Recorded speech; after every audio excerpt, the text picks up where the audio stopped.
నిర్దోషియు నిష్కల్మషుడైన యేసుక్రీస్తు పరిశుద్ధ నామానికి మహిమ ఘనత ప్రభావములు కలుగునుగాక. ఈ 2021 సంవత్సరం ఆగస్టు నెల మొదటి తారీఖున మొదటి పునరుత్థానపు ఆరాధనలో పాల్గొనిన పరిశుద్ధులైన మీ అందరికీ నిండు మనసుతో నా హృదయపూర్వకమైన ప్రేమ వందనాలు. అందరికీ నిండు మనసుతో ప్రేమ వందనాలు. యేసయ్యకు స్తోత్రాలు. అందరికి వందనాలు. పక్కన వాళ్ళకి వందనాలు చెప్పుకోండి. షేక్ హ్యాండ్ అవుతులేండి, వందనాలు చెప్పుకోండి. నా యేసయ్య మిమ్మల్ని అందరినీ ఈ మాసమంతా ఆశీర్వదించి అన్ని విధాలుగా ఆత్మలు వర్ధిల్ల చేసి కాపాడునుగాక, కాపాడునుగాక, వర్ధిల్ల చెయ్యునుగాక, వృద్ధిపరచునుగాక, బలపరచునుగాక, నడిపించునుగాక, విడిపించునుగాక, ఆరోగ్యమిచ్చునుగాక, ఆదరించునుగాక, అన్ని విధాలుగా సహకారిగా ఉండునుగాక. చప్పట్లు కొడుతూ ప్రభుకు స్తుతి చెబుదాం గట్టిగా గట్టిగా.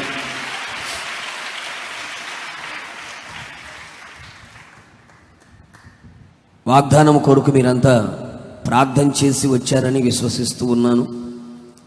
నేను కూడా ప్రార్థన చేసి ప్రార్థనాపూర్వకంగానే పరిశుద్ధాత్మని యొక్క సహాయాన్ని కోరుకొని మీ మధ్యలోకి రావడం జరిగింది. చదువుదాం. ఈ నెల ప్రభు మనకి ఇచ్చిన వాగ్దానాన్ని మనం చదువుకొని ధ్యానం చేద్దాం. హోషేయ ప్రవచన గ్రంథం 13వ అధ్యాయం 5వ వాక్య భాగం నేను చదువుతున్నాను. యెషయా కాదు, హోషేయ, పేజీ నంబర్ 751, పేజీ నంబర్ 751. హోషేయ ప్రవచన గ్రంథం 13వ అధ్యాయం 5వ వాక్య భాగం. మహా ఎండకు కాలిన అరణ్యములో నిన్ను స్నేహించిన వాడను నేనే. మరొకసారి, మహా ఎండకు కాలిన అరణ్యములో నిన్ను స్నేహించిన వాడను నేనే. చప్పలుపడి ప్రభు నామాన్ని కనపడుదామా? గట్టిగా గట్టిగా గట్టిగా. ప్రేమైన సహోదరి సహోదరులారా, ఈ రోజున ప్రపంచమంతా కూడా ఫ్రెండ్షిప్ డే అని చెప్పుకొని స్నేహితుల దినోత్సవాన్ని జరుపుకుంటున్న రోజు ఈరోజు.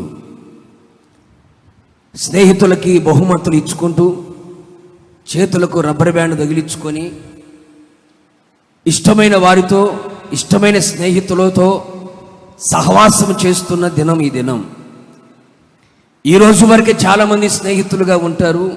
ఆ తర్వాత మరల స్నేహితులుగా కనబడకుండా కనుమరుగైపోతూ ఉంటారు. ప్రేమైన సహోదరి సహోదరులారా, లోకములో పలు విధాలుగా స్నేహాలు మనకు కనబడుతూ ఉంటాయి. డబ్బును బట్టి స్నేహం చేసేవాళ్ళు, కులాన్ని బట్టి స్నేహం చేసేవాళ్ళు, స్థితిని బట్టి స్నేహం చేసేవాళ్ళు, పరిస్థితిని బట్టి స్నేహం చేసేవాళ్ళు ఎంతోమంది మనకు కనబడుతూ ఉంటారు. చాలామంది స్నేహితులు మనకు ఉంటారు. చెడగొట్టే స్నేహితులు ఉంటారు, పడగొట్టే స్నేహితులు ఉంటారు, విడగొట్టే స్నేహితులు ఉంటారు, మోసం చేసే స్నేహితులు ఉంటారు, చెరిపివేసే స్నేహితులు ఉంటారు, కీడు చేసే స్నేహితులు కూడా మనకు కనబడుతూ ఉంటారు. ఏదో నీ దగ్గర ఆశించి, ఏదో నీ దగ్గర కోరుకొని, తనకు కావలసింది నీ దగ్గర ఉందని నీతో స్నేహం ప్రారంభించే వాళ్ళు కూడా లేకపోలేదు. కొందరు మనుషులతో స్నేహం చేస్తారు, మరికొంతమంది పక్షులతో స్నేహం చేస్తున్నారు, మరికొంతమంది జంతువులతో స్నేహం చేస్తున్నారు, మరికొంతమంది కంప్యూటర్తో లేకపోతే సెల్ ఫోన్లతోనే ఎక్కువగా సమయం గడుపుతూ స్నేహం చేసేవాళ్ళు కూడా లేకపోలేదు. క్రైస్తవ ప్రపంచాన్ని కనుక మనము తొంగి చూడగలిగితే, ఆత్మీయులను కూడా మనం తొంగి చూడగలిగితే చాలామంది భక్తిహీనులతో స్నేహం చేస్తూ ఉన్నారు, లోకముతో స్నేహం చేస్తూ ఉన్నారు, దుష్టులతో స్నేహం చేసే వాళ్ళు కూడా లేకపోలేదు. ఒకటి మాత్రం గుర్తుపెట్టుకోవాలి, దుష్ట సాంగత్యము అనేది మంచి నడవడిని చెరిపివేస్తుంది అనే సంగతి ముమ్మాటికి వాస్తవం. లోకంలో ఒక నానుడు కూడా మనకు కనబడుతుంది. నీ స్నేహితుడు ఎవరో నాకు చెప్పు, నీవెవరో నేను చెబుతాను అని లోకంలో సామెత ఒక నానుడు కూడా మనకు కనబడుతూ ఉంటుంది. ఇంచుమించుగా ఈ రోజుల్లో స్నేహము చెయ్యని వాడంటే ఎవరు లేరు. కొందరు అడిగితే కొందరు అంటాడు, ఈ అబ్బాయి నా బాయ్ ఫ్రెండ్ అని చెప్తారు. కొంతమంది అమ్మాయిలను పట్టుకొని నా గర్ల్ ఫ్రెండ్ అని చెప్పుకునే వాళ్ళు కూడా లేకపోలేదు. రకరకాలుగా సహవాసాలు, రకరకాలుగా బంధాలు ఉన్నాయి. తల్లిదండ్రుల బంధం ఉంది, అన్నదమ్ముల బంధం ఉంది, అక్క చెల్లెల బంధం ఉంది. ఎన్నో బంధాలు మనకు కనబడుతాయి. కానీ ఒక ఉన్నతమైన బంధము స్నేహ బంధముగా చాలామంది భావిస్తారు, చాలామంది చెప్పుకుంటారు. నేను అనుకునే మాట ప్రస్తుతం ఉన్న ప్రపంచంలో మంచి స్నేహితులు అంటూ ఎవరు లేరు అని నేను అనుకుంటున్నాను. సేవకులలో లేరు, విశ్వాసులలో కూడా లేరు. మంచి స్నేహ బంధముతో ఎవరైనా ఉన్నారా? వీరు మంచి స్నేహితులు అని చెప్పుకోవడానికి ఎవరైనా ఉన్నారా అని చూడగలిగితే, నాకు తెలిసినంత మట్టుకి నా అనుభవంలో ఒక్కరు కూడా కనిపించరు. ఒకవేళ సేవకులు కలిసే తిరుగుతున్నా, విశ్వాసులు కలిసే తిరుగుతున్నా, అది పైపైన స్నేహం. కొందరి స్నేహాలు మార్కెట్లో ఉంటాయి, కొందరి స్నేహాలు గడప దగ్గరకు వస్తాయి, మరికొందరి స్నేహాలు ఇంట్లోకి వస్తాయి, మరికొందరి స్నేహాలు గుండెల్లోకి వస్తాయి. అందరి స్నేహాలు మంచివి కావు. ఎందుకయ్యా అంటే, ఒక వ్యక్తికి మరొక వ్యక్తి స్నేహితుడుగా ఉన్నాడు అంటే, ఒక వ్యక్తి మరొక వ్యక్తికి స్నేహితుడుగా ఉన్నాడు అంటే, ఈ స్నేహితుడు తన ఎదుట నిలిచి ఉన్న తన స్నేహితునికి తన హృదయములో ఏది దాచుకోకుండా పంచగలవాడై ఉండాలి. అది బాధ అయినా, కష్టమే అయినా, నష్టమే అయినా, చేసిన తప్పులే అయినా, చేసిన పొరపాట్లే అయినా, అది ఏదైనా సరే ఉన్నది ఉన్నట్టుగా, తన గుండెల్లో ఉన్నది ఉన్నట్టుగా ఎదుటి వ్యక్తికి చెప్పగలిగితేనే దాన్ని స్నేహం అంటారు. చెప్పబడిన మాటలని అలుసుగా తీసుకొని టార్చర్ పెట్టేవాడు కాదు స్నేహితుడు. తన స్నేహితుని బలహీనతని ఆయుధముగా చేసుకొని వాడుకునేవాడు కాదు స్నేహితుడు.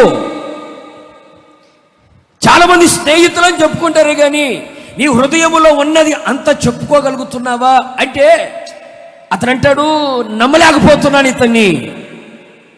ఎందుకని? ఒకవేళ నా బలహీనతలు కనుక ఇతను చెప్పుకుంటే, నా బలహీనతను ఆసరాగా తీసుకొని నన్ను ఒకవేళ ఇతడు ఏమైనా చేస్తాడేమో, నా గురించి ఎవరికైనా చెడ్డగా చెబుతాడేమో, అవసరాన్ని బట్టి, అవకాశాన్ని బట్టి అదుపు తప్పి ప్రవర్తిస్తాడేమో అని చెప్పుకోకుండా ఉంటున్నారు అంటే అర్థం ఏంటి? అది పవిత్రమైన స్నేహము కాదు. ఒక స్నేహితుడు తన బలహీనతలు చెప్పుకున్నాడు అంటే, నీకంటే మరొక స్నేహితుడు నాకు లేడు, నీకే చెప్పుకుంటున్నాను అని అర్థం. ఆ బలహీనతలను బట్టి అతన్ని ప్రేమించి ధైర్యపరచవలసిన అవసరం ఉంటే ధైర్యపరచాలి, బలపరచవలసిన అవసరం అయితే బలపరచాలి. ఒకవేళ అతను తప్పు చేస్తున్న వ్యక్తి అయితే శిక్షించాలి, గద్దించాలి. కానీ ఈ రోజులు అలా లేరు. సంపూర్తిగా చెప్పుకోగలిగిన స్నేహం లేదు. ఒకవేళ చెప్పుకున్నా ఆ వ్యక్తిని తీసి పక్కన పడేస్తున్నారు, తృణీకరిస్తున్నారు, 10 మందిలో నవ్వుల పాలు చేస్తున్నారు. అందుకే నేను అనుకుంటున్నాను, నా మట్టుకు నేను అనుకుంటున్నాను, ప్రపంచంలో ఎక్కడా పవిత్రమైన స్నేహము లేదు. పవిత్రమైన స్నేహితులు ఎవరు లేరండి. లేనేలేరు. ఉన్నారు అని అనుకుంటే అది నీ భ్రమ. ఉన్నారని నువ్వు చెప్పుకుంటున్నావంటే అది భ్రమలోనే బ్రతుకుతూ. చెప్పే కదా, సేవకులలో కూడా లేరండి.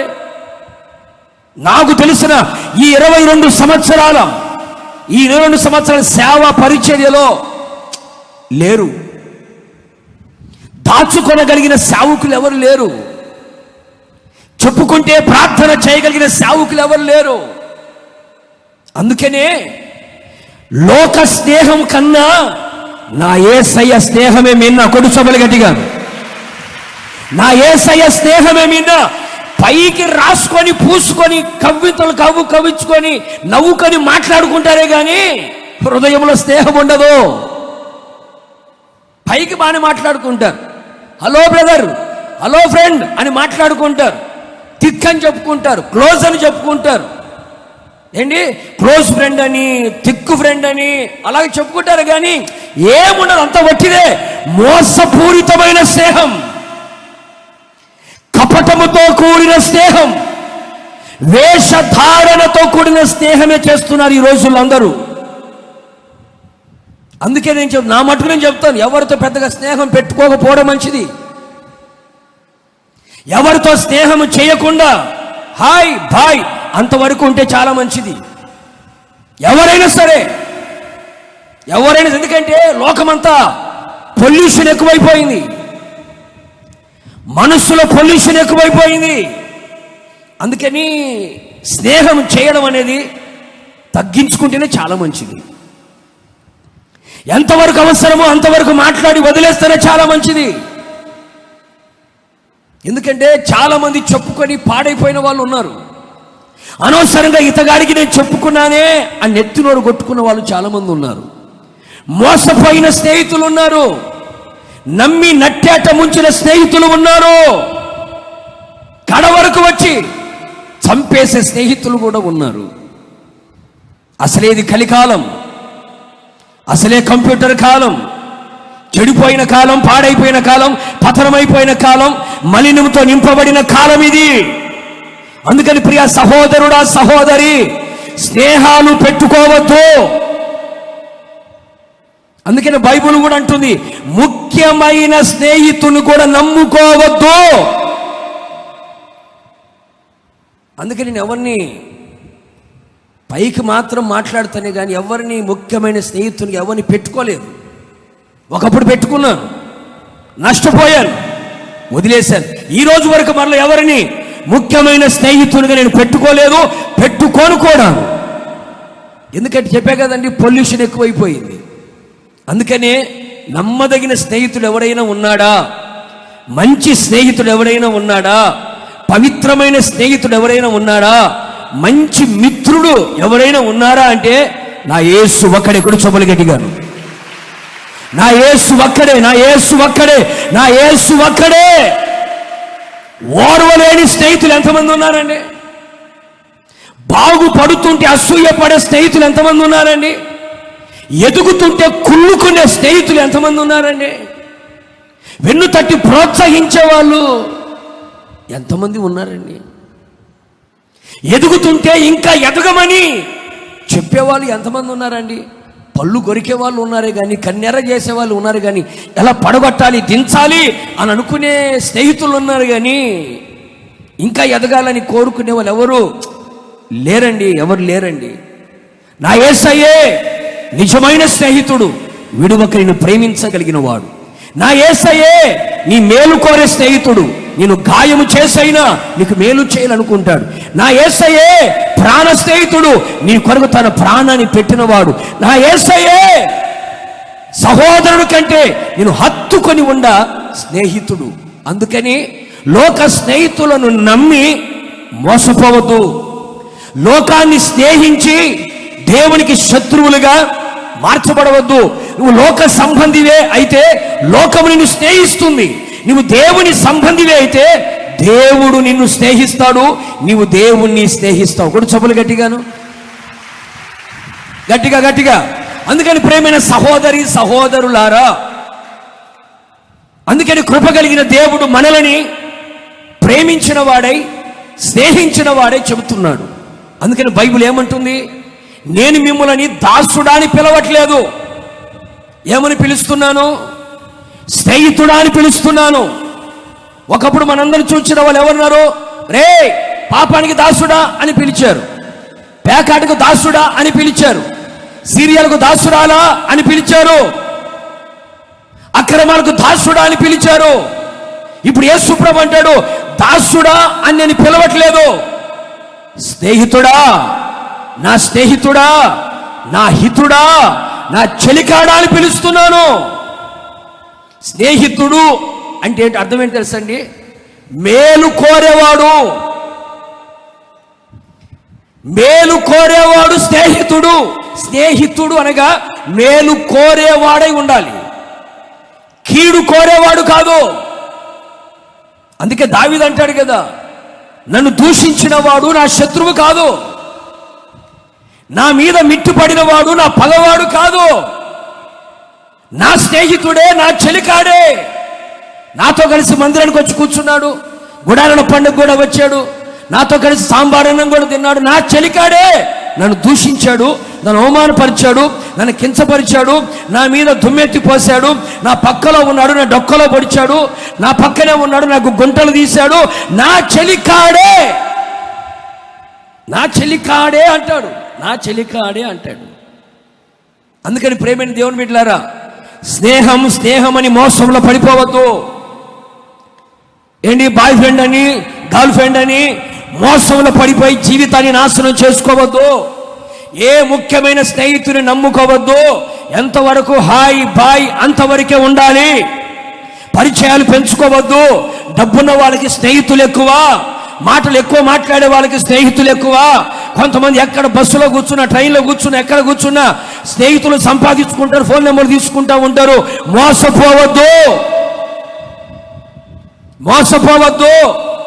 ఎంతవరకు అంటే అంతవరకే ఉండు, ఎంతవరకు ఉండాలో అంతవరకే మాట్లాడు. ఎందుకంటే ఎవరిని నమ్మద్దు, ఎవరిని నమ్మద్దు. ఖచ్చితంగా చెబుతున్నాను, ఏ స్నేహితుని నమ్మద్దు. ఒకవేళ మీకు ఇప్పుడు అర్థం కాకపోవచ్చు, నేను చెప్పే మాటలు ఒకవేళ మీకు ఇప్పుడు బాధగా అనిపించవచ్చు. ఎందుకు ఇలా మాట్లాడుతున్నాడు పాస్టర్ గారు, ఫ్రెండ్షిప్ రోజున ఈ విధంగా మాట్లాడుతున్నా అనుకోవచ్చు. ఒక రోజున కంటి నిండా కన్నీళ్లు పెట్టుకునే రోజులు వస్తాయి, దుఃఖపడే రోజులు వస్తాయి, వేదన పడే రోజులు వస్తాయి. ఎందుకు నమ్మానా అనే బాధపడే రోజులు కూడా వస్తాయి. అప్పుడు గుర్తొస్తుంది వాక్యం నీకు. తప్పిపోయిన కుమారుడికి బుద్ధి వచ్చినప్పుడు తండ్రి ఇల్లు ఎలా గుర్తొచ్చిందో, ఈ మాటలు ఒక రోజు నీకు గుర్తొస్తాయి. ఇప్పుడు రబ్బర్ బ్యాండ్లు బాగానే చుట్టుకుంటున్నావు, గిఫ్ట్లు బాగానే ఇస్తున్నావు, గ్రీటింగ్ కార్డులు బాగానే ఇస్తున్నావు, ఫోన్లో మెసేజ్ కూడా బాగానే పెట్టుకున్నావు, ఫోన్ చేసి కూడా బాగానే చెప్పుకున్నావు, పనిహిమాలు మాట్లాడని చెప్పావు. ఒకరోజు కూడా ప్రార్థన చేసేది లేదు, కానీ ఇలాంటివన్నీ బాగానే చేశావు. ఈ రోజు నుండి ఈనాటి నుండి యేసే నీకు స్నేహితుడుగా ఉండునుగాక, యేసయ్యతోనే స్నేహము చేసేదముగాక. కొరచబలు గట్టిగా. ఎట్టి పరిస్థితులలో, ఏ సమయములలో కూడా చాలిన దేవుడు, నిజమైన స్నేహితుడు ఎవరైనా ఉన్నాడంటే నా యేసు ఒక్కడే. నీ ఆత్మీయ యాత్రలో, నీ విశ్వాసము పరుగు పందెములో, నీ వేస్తున్న ప్రతి అడుగులో యేసు నీకు స్నేహితుడుగా ఉండాలని కోరుకుంటున్నాడు. అందుకనే ఈ స్నేహితుల దినోత్సవం రోజున లోకాన్ని, భక్తిహీనులని, దుష్టులని, లోక సంబంధించిన మనుషులని స్నేహము చేసి నాశనము కాకుండా ఉండునట్లుగా ఇతను ఒక వాగ్దానం ప్రభు ఇస్తున్నాడు. ఒక వాగ్దాన రీతిగా ప్రభు మాట్లాడుతున్నాడు. ఏమిటో తెలుసా? మహా ఎండకు, కాలిన అరణ్యములో నిన్ను స్నేహించిన వాడను నేనే. కూర్చోబలి గట్టిగా. నేనే అన్నాడంటే మరొకడు లేడు, మరొకడు ఉండకూడదు అని అర్థం. నేనే అన్నాడంటే ఇంకొకరు లేరు. అందుకే నేను శూలముతి కూడా మాట్లాడుతూ ఏమని, ఇతడే నా స్నేహితుడు, ఇతడే నా ప్రియుడు, ఇతడే అన్నాడంటే ఇంకొకడు లేడు అని అర్థం. ఇంకొకరు రాకూడదు అని అర్థం. అందుకని యేసే నా స్నేహితుడు, యేసయ్యతోనే నా స్నేహం అని చెప్పుకోవాలి. యేసే నా స్నేహితుడు, యేసయ్యతోనే నా స్నేహం. ప్రేమైన దేవుని బిడ్డలారా, మహా ఎండకు, కాలిన అరణ్యములో నిన్ను స్నేహించిన వాడను నేనే అన్నాడు. ఏ పరిస్థితుల్లో స్నేహం చేశాడు ఆయన? ఎలాంటి స్నేహ బంధాన్ని ఆయన మనతో కుదుర్చుకున్నాడు? ఆయన మహా ఎండ అన్నాడు. ఎండ కాదట, మహా ఎండ. ఎండ అన్నప్పుడు సహజంగా మనం చెప్పుకునే మాట ఏమిటాయి అంటే అదొక శ్రమల జీవితానికి సాదృశ్యం. శ్రమల జీవితానికి సాదృశ్యం. భక్తులు అక్కడక్కడ ఏమని మాట్లాడతారంటే, యాకోబు భక్తుడు ఇలా అంటాడు, నేను పగటి వేళ ఎండకి నేను ఏమైపోయానంటే క్షీణించిపోతిని. ఎండకు ఏమయ్యాడంట? క్షీణించిపోయాడట. అంటే ఎండ అతని జీవితాన్ని క్షీణింపచేసింది. ఆరోగ్యం క్షీణించిపోయింది, ఆరోగ్య పరిస్థితి క్షీణించిపోయింది, సమాధానము క్షీణించిపోయింది, అలాగే తన కుటుంబ వ్యవస్థ అంతా కూడా క్షీణించిపోయింది. ఎందుకు క్షీణించిపోయావంటే ఈ ఎండ మనిషిని ఏం చేసిందయ్యా? క్షీణించిపోయేటట్లుగా చేసింది. కీర్తనకారుడు దావీదు ఏమంటాడు తెలుసా? పగటి ఎండ దెబ్బకి గడ్డి వాడిపోయినట్లుగా నా హృదయము వాడిపోయింది అంటాడు. ఏ పరిస్థితుల్లో యేసయ్య మనం స్నేహం చేస్తున్నాడు గుర్తుపెట్టుకో. నీవు క్షీణ దశలో ఉన్నప్పుడు కీర్తనకారుడు అంటాడు, ఒకప్పుడు పచ్చగా కలకలాడుతూ ఉన్నాను, గడ్డి పువ్వు వలె అందంగా కనపడ్డాను. ఎప్పుడైతే ఎండ దెబ్బ కొట్టిందో ఆ ఎండ దెబ్బకి గడ్డి వాడిపోయినట్టుగా, నీరసించిపోయినట్టుగా, సొమ్మసిల్లిపోయినట్టుగా, అలసిపోయినట్టుగా, పడిపోయినట్టుగా, సత్వను కోల్పోయినట్లుగా నా హృదయము కూడా ఎండ దెబ్బకి, శ్రమలకి వాడిపోయాను అంటాడు. వాడిపోయాను అంటాడు. మత్తయి సువార్తలో భక్తులు ఏమంటారంటే, అయ్యా ఈ ఎండకి మేము ఇంత బాధ అనుభవించాము అంటారు. ఎండ ఏం చేస్తుంది అంటే బాధను కలుగ చేస్తుంది, బాధపడేటట్టు చేస్తుంది. ఎండ ఏం చేస్తుంది? మనిషి ఎండిపోయేటట్టు చేస్తుంది, వాడిపోయేటట్టు చేస్తుంది. అంతేకాదు, ఒక ఆమె అంటది, ఏమ్మా ఈ మధ్య కొంచెం నల్లబడ్డట్టున్నావు అని అడిగారు. నల్లబడ్డట్టున్నావేంటి, నల్లబడ్డవేందని కొంచెం జగతాళిగా మాట్లాడుతుంటే ఈ అమ్మ ఏమంటారు తెలుసండి? ఒరిజినల్ కలర్ అమ్మ ఏమంటారు తెలుసండి? నేను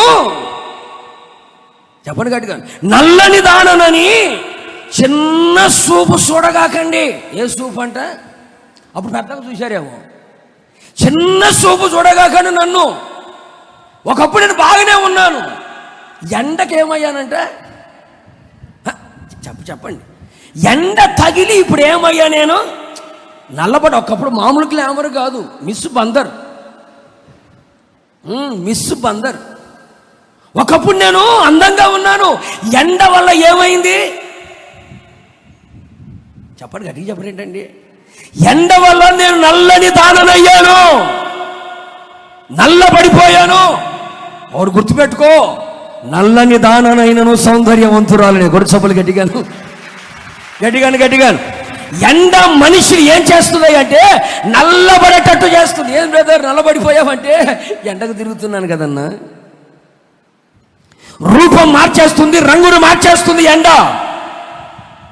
అందుకే అంటున్నాడు, మహా ఎండకి క్షీణించిపోయావా? మహా ఎండకి బాధలో ఉన్నావా? మహా ఎండకి రంగును కోల్పోయావా? మహా ఎండకి వాడిపోయావా? మహా ఎండకి సారాన్ని కోల్పోయావా? మహా ఎండకి ఎండిపోయిన స్థితిలో ఉన్నావా? కష్టాల్లో ఉన్నావా? కన్నీళ్ళలో ఉన్నావా? ఇరుకులో ఉన్నావా? ఇక్కట్లలో ఉన్నావా? ఇబ్బందులలో ఉన్నావా? హీనమైన స్థితిలో ఉన్నావా? దీనమైన స్థితిలో ఉన్నావా? పనికిరాని స్థితిలో ఉన్నావా? ఆ స్థితిలో కూడా నిన్ను స్నేహించిన వాడును నేను. కొడు చెప్పులు గట్టిగాను. మనుషులైతే రంగును చూచి స్నేహం చేస్తారు. నీ రంగును చూచి స్నేహం చేస్తారు మనుషులైతే. నువ్వు బాగుంటే కలకలలాడుతూ ఉంటే నీతో స్నేహం చేస్తారు. గడ్డం కింద చేతులు పెట్టుకొని గోళ్ళు గిల్లుకుంటా జుట్టు పీక్కుంటా కూర్చుంటే నీతో స్నేహం చేస్తారని ఎవరు అనరు. చేతి నిండా డబ్బు, ఒంటి నిండా బంగారం, ఒంటి నిండా బంగారం కనుక ఉంటే అప్పుడు స్నేహం చేయడానికి వస్తారు. యేసయ్య అంటాడు, మహా ఎండకి కాలిపోయిందంట అరణ్యమంతా, ఎట్టు చూసిన నిర్మానుషం, ఏమీ లేదు. తనకున్న ఆధారం మొత్తం కోల్పోయింది. తనకున్న ఆధారం అంతా కోల్పోయింది. ఎటు చూచిన నిర్మానుష ప్రాంతం. ఆదరించే దిక్కు లేదు, పలకరించే నాదుడు లేడు, నేను ఉన్నాను అని చెప్పి వెన్ను తట్టి చెయ్యి పట్టి ఆలోచన చెప్పేవాడు లేడు. అలాంటి పరిస్థితుల మధ్యలో నిర్మానుషంగా మారిపోయింది, మొత్తం కాలిపోయింది, ఏమీ లేదు. అప్పుడప్పుడు పేపర్లు వేస్తారు, అగ్నికి ఆహుతై సర్వాన్ని కోల్పోయారు అని. అలాంటి పరిస్థితుల మధ్యలో నిన్ను స్నేహించిన వాడను నేనే. ఎండ దెబ్బకి ఒకవేళ ఎలా అయిపోయావో, కాలిపోయిన స్థితిలో, ఏమీ లేని స్థితిలో, సర్వము కోల్పోయిన స్థితిలో, ఆధారము కూడా లేకుండా ఉన్న స్థితిలో ఒకవేళ నిలిచి ఉన్నావా, నా ప్రియ సహోదరుడు సహోదరి, లోకము ప్రేమించినట్టుగా కాదు, మనుషులు ప్రేమించినట్టుగా కాదు, మనుషులు స్నేహించినట్టుగా కాదు, లోకము స్నేహించినట్టుగా కాదు, నా యేసు ఒక ప్రత్యేక రీతిలో నీతో స్నేహం మొదలుపెట్టాడు. గుడి చప్పులు గట్టిగా. ఒక ప్రత్యేక రీతిలో నీతో స్నేహం మొదలుపెట్టాడు. నువ్వు ఏ పరిస్థితుల్లో ఉన్నా, ఏ స్థితిలో ఉన్నా, ఎలాంటి కడు బీద స్థితిలో ఒకవేళ ఉన్నా, ఏమీ లేని స్థితిలో ఒకవేళ ఉన్నా, సర్వాన్ని కోల్పోయిన స్థితిలో ఉన్నా, బాధల్లో ఉన్నా, క్షీణించిపోయినా, వాడిపోయినా, నలుపుగా ఉన్నా, రంగు లేకపోయినా, స్వరూపము లేకపోయినా, నీతో స్నేహము చేయగలిగిన వాడు యేసు ఒక్కడే. అన్నీ ఉంటే, అందరూ ఉంటే యోబు చుట్టూ వాళ్ళ స్నేహితులు తిరిగినట్టు తిరుగుతారు. కానీ అదే స్నేహితులు సర్వాన్ని కోల్పోతే పలకరించరు, పరామర్శించరు, మర్చిపోతారు. కనుక ప్రేమైన దేవుని బిడ్డలారా, నిశ్చయముగా ఈ నెలలో నా యేసయ్య నిన్ను నన్ను మనందరినీ మనస్ఫూర్తిగా స్నేహించునుగాక, మనస్ఫూర్తిగా స్నేహించునుగాక. ఇక మీద నువ్వు గుర్తుపెట్టుకో, నీకొక స్నేహితుడు ఉన్నాడు. ఆయన నీతోనే స్నేహం చేయడానికి ఇష్టపడ్డాడు. నీకు స్నేహితుడుగా ఉండి సమస్తము నీకు బోధించబోతున్నాడు. గుడిచబలు గట్టిగాను. అందుకని యోహాను సువార్తలో ఏమని రాస్తుంటుందంటే, నా తండ్రి నాకేమైతే ఆజ్ఞాపించి ఉన్నాడో నేను ఏది దాచిపెట్టుకోకుండా అన్ని నేను మీకేం చేశాను, చెప్పేశాను. చెప్పే కదా, స్నేహితుడు ఏది దాచిపెట్టుకోడు. అమ్మో నేను చెప్తే నాకంటే వాడు పెరిగిపోతాడేమో, నాకంటే గొప్పవాడైపోతాడేమో. అందుకే చాలామంది గురువులు తన శిష్యులకి అన్ని విద్యలు నేర్పించాడంట. 100కి 99 నేర్పేది ఒక నేర్పాడంట. ఎందుకంటే నన్ను మించిపోతాడేమోనని. యేసయ్య అలా కాదు. తండ్రి తనకి ఏమైతే చెప్పాడో అవన్నీ కూడా శిష్యులకు చెప్పాడంటండి. యేసు ప్రభు ఏమంటాడో తెలుసండి, నాకంటే మీరు గొప్ప కార్యాలు చేస్తాడని చెప్పాడు. ఏ సేవకుడని చెప్తాడని నాకు నువ్వు గొప్ప కార్యాలు చేసేవాడు అని దొక్కేరు. ఆఫీసులో నీకన్నా చిన్నవాడు అని పెద్ద ఓనర్ కంటే కూడా, లేకపోతే ఆఫీసర్ కంటే కూడా కొంచెం పైమెట్టుగా పోతున్నాడంటే వాడిని తొక్కేరండి. యేసు ప్రభు అంటున్నాడండి, నాకంటే మీరే గొప్ప కార్యాలు చేస్తారు. సచ్చునులు లేపుతారు, రోగులు బాగు చేస్తారు, దయ్యాల్ని వెళ్ళగొడతారు. ఇవన్నీ మీరు చేస్తారు. మీరు చేయలేని ఒకటి నేను చేశా. ఏంటయ్యా అంటే, సర్వ మానవాళి కొరకు నా ప్రాణం పెట్టారు. అది మీరు చేయలేరు. కొడుచబులు గట్టిగారు. అది మీరు చేయలేరు. మిగతావని నాకంటే గొప్ప కార్యాలు మీరు చేస్తారు. ఇలాంటి స్నేహితులు మనకు దొరుకుతాడండి. నీ స్నేహితురాలు నీకంటే ఒక్క మార్కు పెరిగితే, ఎన్నొచ్చినాయి ఒక్క మార్కు పెరిగిందా, అబ్బా, మళ్ళా థిక్ అంటారు, మరి క్లోజ్ అంటారు.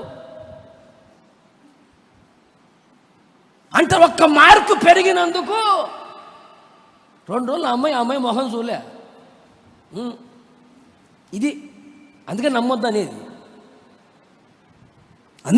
అనేది. యేసు ప్రభు అంటే నాకంటే మీరే గొప్ప కార్యాలు చేస్తారు. నా స్నేహితులారా, తన హృదయంలో ఏది దాచుకోలేదు యేసయ్య, ఏది దాచుకోలేదు. ఓకే, ఇవన్నీ కాదు, కానీ మన స్నేహితుడు, మనతో స్నేహం చేసిన మన స్నేహితుడు మన జీవితంలో ఏం చేయబోతున్నాడు? ఒక 3 అనుభవాలు చాలా క్లుప్తంగా మీతో నేను పంచుకుంటాను. ఒక 3 అనుభవాలు చెప్తాను. నీతో స్నేహం చేస్తాను అన్నాడు కదా, నీకు స్నేహితుడిగా ఉంటాను అన్నాడు కదా. మరి మన స్నేహితుడు మనకేం చేస్తాడు? మొదటిగా, మన స్నేహితుడైన యేసయ్య మనకు కావలసినవన్నీ ఇస్తాడు. మనకేమేమి కావాలో అవన్నీ మనకి ఇచ్చే స్నేహితుడు మన స్నేహితుడు. చదువుదామా? లూకాసు వర్తమానం 11వ అధ్యాయం. బైబిల్ ఉన్నవారు బైబిల్ తెరచి చూద్దాం. లూకాసు వర్తమానం 11వ అధ్యాయం. మీరు ఇంటికి వెళ్ళిన తర్వాత 5 నుంచి 13 వాక్యాలు చదవండి. ప్రస్తుతానికి 8వ వాక్యాన్ని చదువుదాం. అతడు తన స్నేహితుడైనందున లేచి ఇయ్యకపోయినను అతడు సిగ్గుమాని మాటికి అడుగుట వలన లేచి అతనికి కావలసినవన్నీ ఇచ్చును. అటువలే మీరును అడుగుడి మీకు ఇయ్యబడును, వెదకుడి మీకు దొరుకును, తట్టుడి మీకు తీయబడును. యేసయ్యకు మహిమ కలుగును గాక. ప్రేమైన సహోదరులారా, మొదటిగా చెప్పాను, మహా ఎండకు కాలిన అరణ్యములో నిన్ను స్నేహించిన నీ స్నేహితుడు నీకు ఏమి చేయబోతున్నాడు? ఎండలో కాలిన అరణ్యములో నీకేం చేయబోతున్నాడు? నీకు కావలసినవన్నీ నీకు ఇవ్వబోతున్నాడు. ఈ సందర్భాన్ని కాస్త మనం ఆలోచన చేయగలిగితే, 2 స్నేహితులు ఉన్నారు, వేరు ఇళ్లలో ఉన్నారు, వేరు ప్రాంతంలో ఉన్నారు. ఒక స్నేహితుడు ఇంటికి మరొక స్నేహితుడు వచ్చాడు. ఇలా స్నేహితుడు వచ్చాడు, అర్ధరాత్రి కూడా వచ్చాడు. అప్పటికే వీళ్ళు శుభ్రంగా డేక్షలన్నీ ఖాళీ చేసి కడిగి పాత్రలన్నీ బోర్లు పెట్టి మూతేసి పక్కన పెట్టారు. హాయిగా దుప్పటి కప్పుకొని నిద్రపోతున్నారు. అర్ధరాత్రి కూడా తలుపు కొట్టాడు. తలుపు తీశాడు. తలుపు తీయగానే, ఎరా స్నేహితుడా, ఎప్పుడొచ్చావు? ఇప్పుడేగా వచ్చింది నేను అన్నాడు. అవునా, ఏంటి సంగతి ఏంటంటే, వేరే ఊరు వెళ్తున్నాను, బస్సు లేట్ అయిపోయింది, బస్సు అందుకోలేకపోయాను, అందుకే నువ్వు ఉన్నావు కదా అని నీ దగ్గరికి వచ్చాను అన్నాడు. వెంటనే పెట్టకపోయిన మాటగా సామెతకు మాట అంటాం మనం, ఏమని? తిన్నావా అని. కొంతమంది గ్లాసు నీళ్ళు కూడా తీసుకురారు, కానీ తింటావా తాగుతావా అంటారు. తారు ఇచ్చి తాగు, పెట్టి తిను అనాల. తింటావా తాగుతావా అంటే అర్థం ఏంటి? తొందరగా పో అని అర్థం.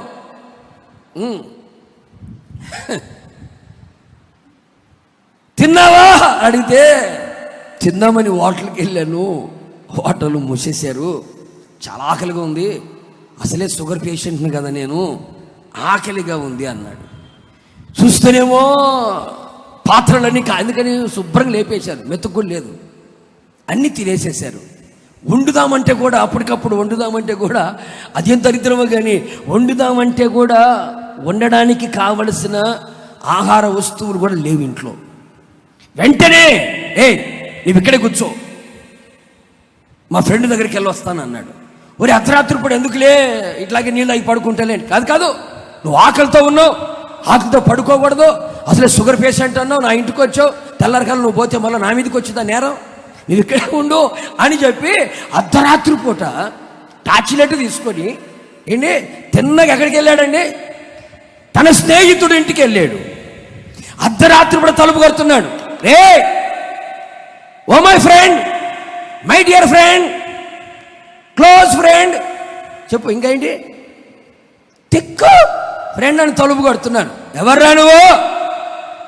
నేనేంరా అన్నాడు.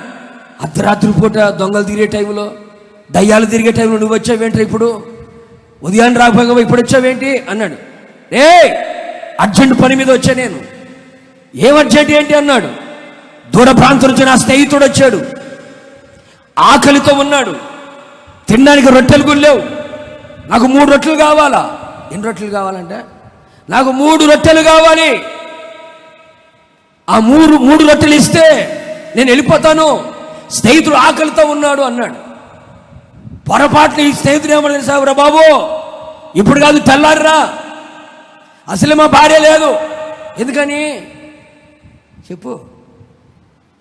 మేమిద్దరం అరుచుకున్నాం, సాయంకాలం బాక్సింగ్ జరిగింది, కుస్తీ పోటీలు కూడా జరిగాయి, రెజ్లింగ్ కూడా బాగానే జరిగింది మా ఇద్దరి మధ్యలో. అందుకని నా భార్య మూటములు సర్దుకొని పుట్టింటికి పోయింది, పిల్లల్నేమో నాకు వదిలేసిపోయింది. ఇప్పుడు ఈ పిల్లల్ని నిద్రపుచ్చడానికి ఈ టైం పట్టింది. ఇప్పుడు చెరొక పక్క పడుకున్నారు, నేను గదిలితే వాళ్ళు లేస్తారు, వాళ్ళు లేచారని మళ్ళీ పడుకోవడానికి కుదరదు. అందుకని పిల్లల పక్కన ఉన్నారు. ఆ పిల్లలు కనుక లేస్తే నా వల్ల కాదు, తలపానం తాక్కొచ్చింది. వాళ్ళ అమ్మ కూడా లేదు, పుట్టింటికి పోయింది. అరుచుకున్నాం, కొట్టుకున్నాం, తిట్టుకున్నాం, జుట్లు పట్టుకున్నాం, ఏంటి అన్నీ అయిపోయినాయి. అప్పుడు ఆ అమ్మాయి లేదు. ఎందుకని చెప్తున్నానంటే మనం జరుగుతున్నాయి కనుక చెప్తున్నాను. అందుకని పిల్లల పక్కన ఉన్నారు. వాళ్ళు ఇప్పుడు దాకా వాళ్ళని సముదాయించి, వాళ్ళకి స్నానాలు చేయించి, తిండి పెట్టి, వాళ్ళు పడుకోబెట్టే లోపల నా ఉన్న పానం పోయింది. ఇప్పుడు కనుక నేను లేచానంటే ఆ పిల్లలు లేస్తారు. నా వల్ల కాదురా, తెల్లారా అంటే బైబిల్ ఏమంటుందంటే, వాడు తన స్నేహితుడు అయినా సరే మాటికి సిగ్గుమాలి బ్రతిమిలాడుకొనుట వలన పిల్లలు లేచినా పర్వాలేదు, ఏడ్చినా పర్వాలేదు, తెల్లారంత వరకు ఏడుస్తున్నా పర్వాలేదు అని చెప్పి లేచి వాడు అడిగింది 3 రొట్టెలు అయితే ఆ స్నేహితుడు ఏం చేశాడంటే కావలసినంతయు ఇచ్చి పంపాను. కొడు చెప్పులు గట్టిగాను. ఈ మాట చెప్పి అంటాడు, ఒక స్నేహితుడే తన స్నేహితునికి కావలసినవన్నీ ఇచ్చి పంపిస్తే, మహాయండకి కాలినారణ్యములో నిన్ను స్నేహించిన స్నేహితుడనే నేను నీకు ఎందుకు చేయను? నీకు కావలసినవి నేను ఎందుకు ఇవ్వను? అడగండి, నేను నీకు ఇస్తా. వెతకండి, నేను మీకు దొరుకుతా. తట్టండి, నేను మీకు తీస్తా. చేపలు అడిగితే రాయినిస్తాడా? గుడ్డును అడిగితే తేలునిస్తాడా? ఇవ్వరు కదా. మరి నేను ఎందుకు ఇవ్వను మీకు? నేను ఎవరిని? మీ స్నేహితుణ్ణి. నేను మీ స్నేహితుని కదా, నన్ను అడగండి, నేను మీకు ఇస్తాను కదా. ప్రేమైన సహోదరులారా, ఒక్కసారి మనసు పెట్టి ఆలోచించండి. నా యేసయ్య నీ జీవితంలో స్నేహితుడిగా ఉండాలని కోరుకుంటున్నాడు. ఆది నుంచి ఆశపడేది యేసయ్య ఇదే, మనిషితో స్నేహము చేయాలని. అబ్రహాముతో స్నేహము చేశాడు, మోషేతో స్నేహము చేశాడు, లాజరుతో స్నేహము చేశాడు, అపోస్తులతో స్నేహము చేశాడు. తన శత్రువుని కూడా చెలికాడ అని పిలిచిన ఘనుడైన స్నేహితుడు మన యేసయ్య. మరి అలాంటి స్నేహితుడుగా ఉన్న యేసయ్య మన జీవితంలో ఏం చేయబోతున్నాడంటే, ఆ రోజున తన స్నేహితునికి కావలసినదంతయు ఇచ్చి పంపించాడు. ఈ నెలలో గుర్తుపెట్టుకో, ఈ నెలలో నీకేమేమి కావాలో, మీకేమేమి అవసరమై ఉన్నాయో, మీకేమేమి అక్కరై ఉన్నదో, ఈ నెలలో నిన్ను స్నేహించిన స్నేహితుడని యేసయ్య నీకు కావలసినంత ఇచ్చి నిన్ను పంపించబోతున్నాడు. కూడా చెప్పలు గట్టిగా, విశ్వసించిన వాళ్ళు గట్టిగా నీకేమి కావాలి? ఏం కావాలి నీకు కావాల్సింది ఇచ్చేస్తాను. కనుక ప్రేమైన సహోదరులారా, మన స్నేహితుడు మనకున్నాడు. మన స్నేహితుడికి కొదువ ఏమైనా ఉందండి? మన స్నేహితుడు ఎవరు? సమస్తమును ధారాళముగా దయచేయగలిగిన వాడు. మన స్నేహితుడు ఎవరు? శ్రీమంతుడు. మన స్నేహితుడు ఎవరు? జ్యోతిర్మయుడు. మన స్నేహితుడు ఎవరు? సర్వ సంపదలు ఆయన యందే గుప్తమై ఉన్నాయి. ఆయన దగ్గర లేదు అనే మాట ఆయన డిక్షనరీలో లేని పదం అది. నా దగ్గర ఇది లేదు, నా దగ్గర ఇది లేదు అనేది లేదు. ఇది లేదు అనేది యేసయ్య దగ్గర లేదు. మరి అలాంటి స్నేహితుడుగా ఉన్న యేసయ్యను కలిగి ఉన్న నీవు మరి ఆ స్నేహితుడు దగ్గర ఎందుకు పొందుకోలేకపోతున్నావు? ఎందుకు అడిగి పొందుకోలేకపోతున్నావు? నీకు కావలసినంత ఇవ్వాలనుకుంటున్నాడు ఆయన. ఈ నెల నీకు ఏది కావాలో అడుగు. నువ్వు ఈ నెల నువ్వు చేయవలసిన పని ఏమిటాయి అంటే అడగడం. నీకు చేతనైతే ఆయన ఇవ్వడానికి సిద్ధంగా ఉన్నాడు. కుడిచొప్పులు గట్టిగా అడగడం నీకు చేత అవ్వాలి. అది అడగడం నీకు చేత అవ్వాలి. ఇస్తావా ఇవ్వవా? Last and final. అబ్బా లాస్ట్ అండ్ మన ఫైనల్ అంట. Last and final. ఇస్తావా ఇవ్వవా? ఇంకా మరలా నిన్ను అడగనంటారు.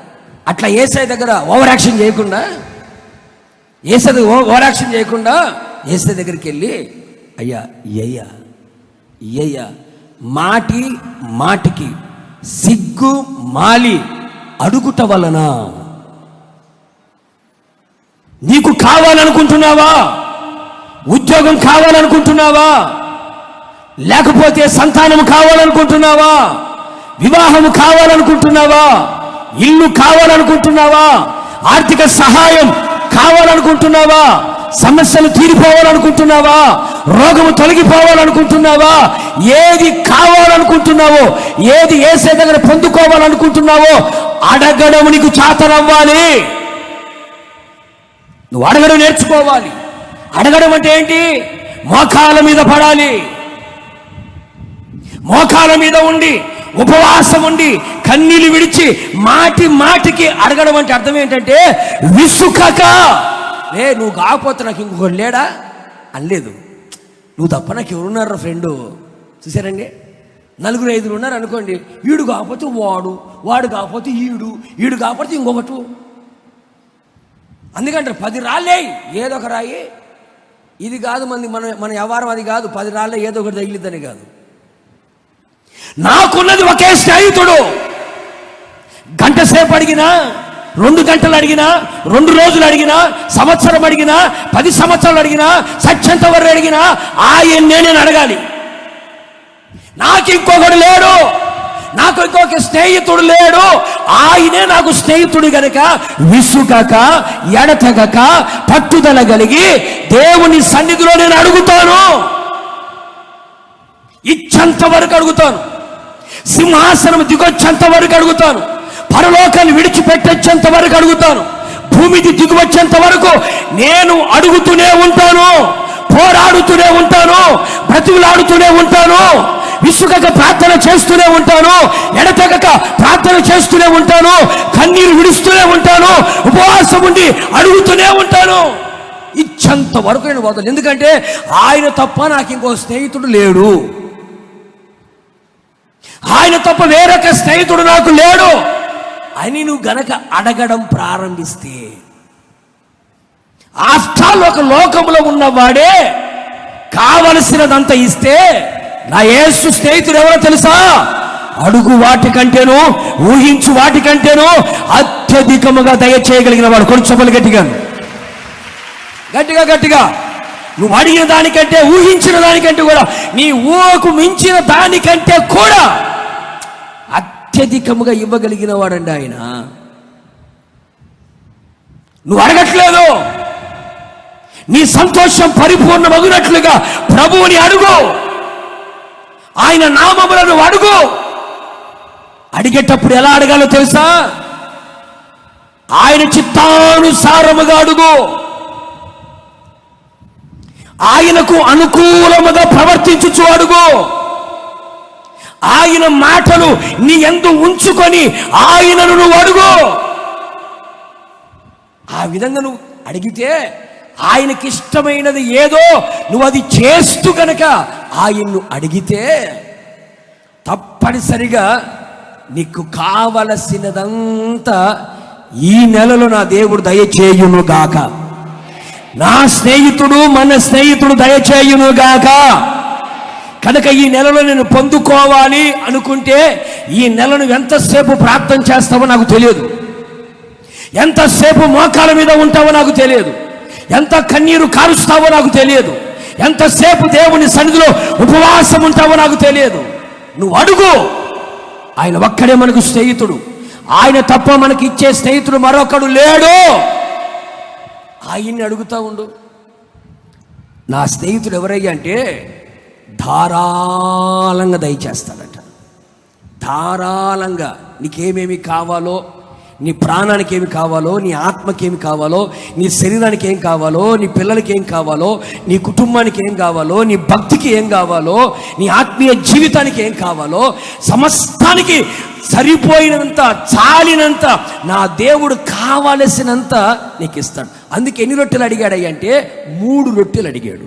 ఎన్ని రొట్టెలండి? 3 రొట్టెలు అడిగాడు. అంటే తన ఆత్మకి, ప్రాణానికి, శరీరానికి 3 రొట్టెలు అడిగాడు. ఏమిటా 3 రొట్టెలు అని కనుక మనం కాస్త ఆలోచన చేయగలిగితే, ఒకటి స్వస్థత అనే రొట్టె, రెండవది ఆశీర్వాదం అనే రొట్టె, మూడవది పరిశుద్ధాత్మ అనే రొట్టె. నీ ఆత్మకి, నీ ప్రాణానికి, నీ శరీరానికి, నీ ఆత్మ, ప్రాణ, శరీరానికి కావలసిన 3 రొట్టెలు. బైబిల్ మీరు గమనించి చూడండి. కనాను స్త్రీ తన కుమార్తెకు దయ్యం పట్టింది. యేసు ప్రభు దగ్గరికి వచ్చింది. బోధకుడా ఒకసారి చూడయ్యా అని వెర్రి కేకలేసి యేసై వెంటబడుతున్నా పట్టనట్టు తిరుగుతున్నాడు. యేసు ప్రభు పట్టనట్టు తిరుగుతున్నాడు. వినపడినట్టు తిరుగుతున్నాడు. అదే గనక పాస్టర్ గారు కనుక అట్లా తిరిగితే ఈ పాటికల్లా ఎన్ని కేసులు పెట్టి ఉండేవాళ్ళు. పాస్టర్ గారు మమ్మల్ని చూసినట్టుగా తిరుగుతున్నాడు. ఆయన కళ్ళు నెత్తికెక్కినట్టున్నాయి ఆయనకి. మేము కనపడినట్టుగా చూస్తున్నాడు. వందనాలు చెప్తున్నా చెప్పనట్టుగా తిరుగుతున్నాడు ఆయన. అమ్మో ఎన్ని కేసులు పెట్టి ఉండేవాళ్ళు, ఎన్ని బండరాయిలు వేసి ఉండేవాళ్ళు, ఎన్ని నిందలు మోపి ఉండేవాళ్ళు. అమ్మో మామూలు విషయంగా. యేసు ప్రభు పిలుస్తుంది, దావీదు కుమారుడా కరుణించు, దావీదు కుమారుడా కరుణించంటే ఆయన పట్టిపట్టాడు తిరుగుతున్నాడు. పేతురు వచ్చి, బోధకుడా ఎందుకయ్యా అటు యాక్షన్ చేస్తావు? పేతురు పాపం మాస్ కదా, అందుకే అట్లా మాట్లాడ సరిగ్గా శాత కాదు. ఏమయ్యో ఓవర్ యాక్షన్ చేస్తావు ఎందుకయ్యా? మిలుతుంది కదా, నీకు వినపడుతుంది, నాకు తెలుసు, నాకే వినపడుతుంది, నీకు వినపడదా? నీకు తెలియదులే పేతుడు, నీకు తెలియదులే. ఏమైందంట అంటే, అయ్యా దయ్యం పట్టిందంట, అయ్యా ఆరోగ్యం బాగలేదంట, ఏదో ప్రార్థన చేయి, సాతాన పో అని ఒక మాట చెప్పి పోయిద్ది అది. అంటే యేసుప్రభు అంటాడు, పిల్లల రొట్టె తీసుకెళ్ళి కుక్క పిల్లలకి వేయమంటావా అంటాడు. అంటే పిల్లల రొట్టె అనేది కుక్క పిల్లలకి వేయమంటావా అన్నాడు. అంటే పిల్లల రొట్టె ఏంటయ్యా అంటే స్వస్థత అనే రొట్టె.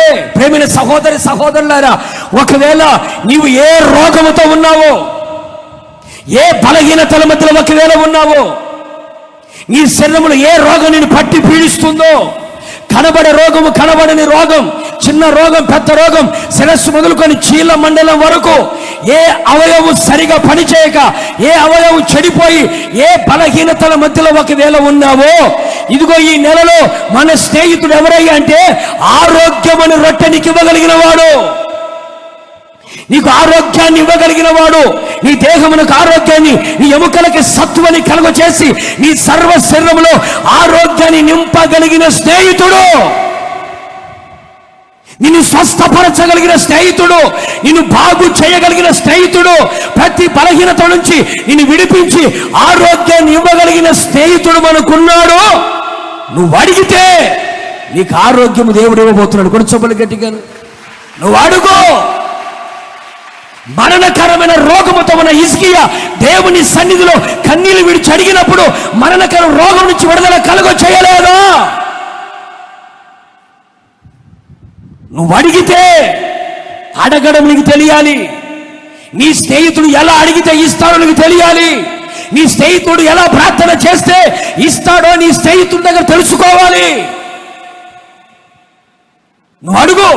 అయ్యా నాకు స్వస్థతని రొట్టె కావాలయ్యా, శరీరముల బలహీనతల మధ్యలో ఉన్నానయ్యా, నా భర్త బలహీనతలతో ఉన్నాడయ్యా, నా పిల్లలు బలహీనంగా ఉన్నారయ్యా, నా కుటుంబ సభ్యులు బలహీనంగా ఉన్నారయ్యా, లేకపోతే ఇరుగు పొరుగు వారు నా బంధువులు అనారోగ్యంతో ఉన్నారయ్యా అని గనక నువ్వు అడిగితే కావలసినంత ఆరోగ్యం నీకు ఇస్తాడు.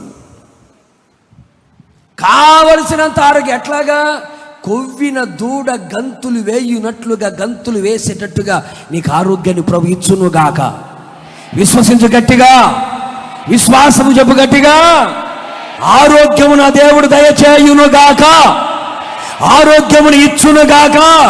మన స్నేహితుడు ఆరోగ్య ప్రదాత ఆరోగ్యమును ఇచ్చునుగాక. ఒక రొట్టె ఏమిటయ్యా అంటే స్వస్థత అనే రొట్టె. మరొక రొట్టె ఏమిటయ్యా అంటే యేసు ప్రభు ఉపవాస ప్రార్థన పెట్టాడు 3 రోజులు. 3 రోజులు అయిపోయిన తర్వాత ఏంటి, అందరు ఆకలితో ఉన్నారు. యేసు ప్రభు అంటే వీళ్ళందరికీ భోజనం పెట్టాలన్నారు. ఊరికవై ఎంతమంది భోజనాలు పెట్టాడు, చాలా ఖర్చు అవుతుంది అన్నారు. ఏ డబ్బు సంచి ఉన్నాడు ఇస్కరియోతు యూదా. ఎవరి దగ్గర ఏమైనా ఉన్నాయా అంటే ఎవరు, అందరు దాచుకుని ఎవరు బయటికి తీయట్లే, ఎవరు తీయట్లే బయటికి, మామూలు కాదు. అంతలో చిన్నపిల్లాడు వచ్చాడు, అయ్యా నా దగ్గర 5 రొట్టెలు 2 చిన్న చేపలు ఉన్నాయి అన్నాడు. అందరిని వరుసగా కూర్చోబెట్టు అన్నారు. వరుసగా కూర్చోబెట్టారు. యేసు ప్రభు 5 రొట్టె 2 చిన్న చేపలను చేతిలో పట్టుకొని వాటిని ఆశీర్వదించెను. కృతజ్ఞతాస్తుతులు చెల్లించి ఆశీర్వదించెను. ఆశీర్వదించి విరిచి పంచి పెట్టమని చెబితే 5,000 మంది పురుషులు తిన్నారు. మరి పురుషులే 5,000 మంది ఉంటే స్త్రీలు ఎంతమంది ఉండాలి? పిల్ల జల్ల గొడ్డు గోద మొత్తం కలిసి ఎంతమంది ఉండాలా? అంత తినగా మిగిలిపోగా ముక్కలు ఎత్తగా గంపలు నింపగా 12 నిలిచాయి. అంటే యేసయ్య చేతిలో ఆ రొట్టె ఆశీర్వదించబడింది. నాకు 3 రొట్టెలు కావాలని స్నేహితులు అడిగారు. స్వస్థత అనే రొట్టె, రెండవది ఆశీర్వాదం అనే రొట్టె కావాలయ్యా. ఈ కరోనా వలన వ్యాపారాలు నష్టం, ఈ కరోనా వలన ఉద్యోగాలు పోయాయి, ఈ కరోనా వలన చేతి నిండా పనులు లేవు, ఈ కరోనా వలన 1 రోజు పనింటే 3 రోజులు పడుకోవడమే, ఈ కరోనా వలన చేతి నిండా పైసలు ఉండట్లేదు, కుటుంబాన్ని పోషించుకోలేకపోతున్నాం, ఇంటి అద్దెలు కట్టలేకపోతున్నాం, పిల్లల ఫీజులు కట్టలేకపోతున్నాం. అందుకని చాలా ఇబ్బందులుగా ఉంటుంది, చాలా కష్టంగా ఉంటుంది, చాలా ఇబ్బందిగా ఉంటుంది. ఎంతమంది దగ్గరికి వెళ్ళి చేతులు చాపాలంటే ఆత్మాభిమానాన్ని చంపుకోలేకపోతున్నాం. ఏం చేయాలి అర్థం కావట్లేదు. 3 పూట్ల తినలేకపోతున్నాం, కుటుంబాన్ని పోషించుకోలేకపోతున్నాం, కుటుంబాన్ని జరిపించుకోలేకపోతున్నాం అని ఒకవేళ శాపగ్రస్తమైన స్థితిలో ఒకవేళ ఉన్నావా, ఇబ్బందులలో ఒకవేళ ఉన్నావా, ఆర్థిక పరిస్థితి చతికిలబడిపోయిన పరిస్థితుల్లో ఒకవేళ ఉన్నావా, లేమిలో కొరతలో కొదువలో తక్కువలో ఒకవేళ నడిపించబడుతున్నావా, చాలి చాలని తిండి, చాలి చాలని బట్ట, చాలి చాలని ఇంటితో ఒకవేళ దీన స్థితిలో, హీన స్థితిలో, దుర్భరమైన స్థితిలో ఒకవేళ ఉన్నావా, ఇదిగో ఈ నెలలో మన స్నేహితుడు ఎవరయ్యా అంటే ఆశీర్వదించగలిగిన స్నేహితుడు గనుక ఆ స్నేహితుడి దగ్గరికి వెళ్ళి నువ్వు మోకరించి ప్రార్థన చేయి. నీవు నన్ను ఆశీర్వదించితేనే గాని నిన్ను వదలను అని చెప్పు. ఆ స్నేహితుడిని అడుగు, నా చేతి పైన ఆశీర్వదించయ్యా, నా వ్యాపారాన్ని ఆశీర్వదించయ్యా, పొలంలో విత్తనాలు వేస్తున్నాను ఆశీర్వదించయ్యా, రొయ్యల చెరువులు వేస్తున్నాను, చేపల చెరువులు వేస్తున్నాను, సముద్రంలోకి వెళ్తున్నాను ఆశీర్వదించయ్యా, చేతి నుండి పని పోయాని మోకరించి కన్నీళ్ళు విడిచి ప్రార్థన చేసి ప్రభు పాదాలు పట్టి యాకోబు వలె అడుగు. అడగట్లేదు, అందుకే నీకు దొరకట్లేదు. అడగడం నీకు చేత కావట్లేదు, అందుకే పొందుకోలేకపోతున్నావు. ఈ నెలలో మోకరించి చూడు, కన్నీళ్ళు విడిచి చూడు, అడిగి చూడు. ఆశీర్వాదం అనే రొట్టెని ఇంట్లో పడకపోతే అడుగు, చెప్పలు గట్టిగా. నీ అడుగు నేతిలో పడకపోతే అడుగు. ఆ దేవుని నువ్వు ఆశీర్వదించడానికే స్నేహితుడిగా దిగి వచ్చాడు. చాలి చాలినంత ఇదే నా దగ్గర ఉంది, ఈ కొంచెం తీసుకో, నీకు ఇచ్చిన కొంచెం సర్దుకోవాలండి. ఆయన ఆశీర్వదించే దేవుడు, మీరు సమృద్ధిగా ఉండాలని కోరుకునే దేవుడు. కొరత లేని వ్యక్తులుగా, లేవి లేని వ్యక్తులుగా, తక్కువ కాని వ్యక్తులుగా ఆయన చూడాలనుకుంటున్నాడు.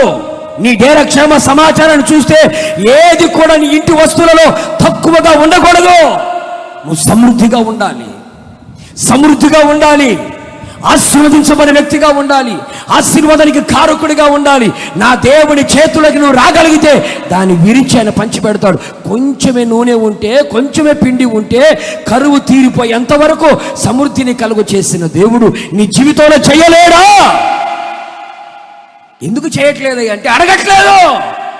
పట్టుమని గంట సేపు ప్రార్థన చేయకపోతివి ఏమిస్తాడండి ఆశీర్వాదం నీకు? నువ్వు ఏ పని చేస్తున్నా ఆ పని కొరకు మోకరించి ప్రార్థన చేస్తున్నావా?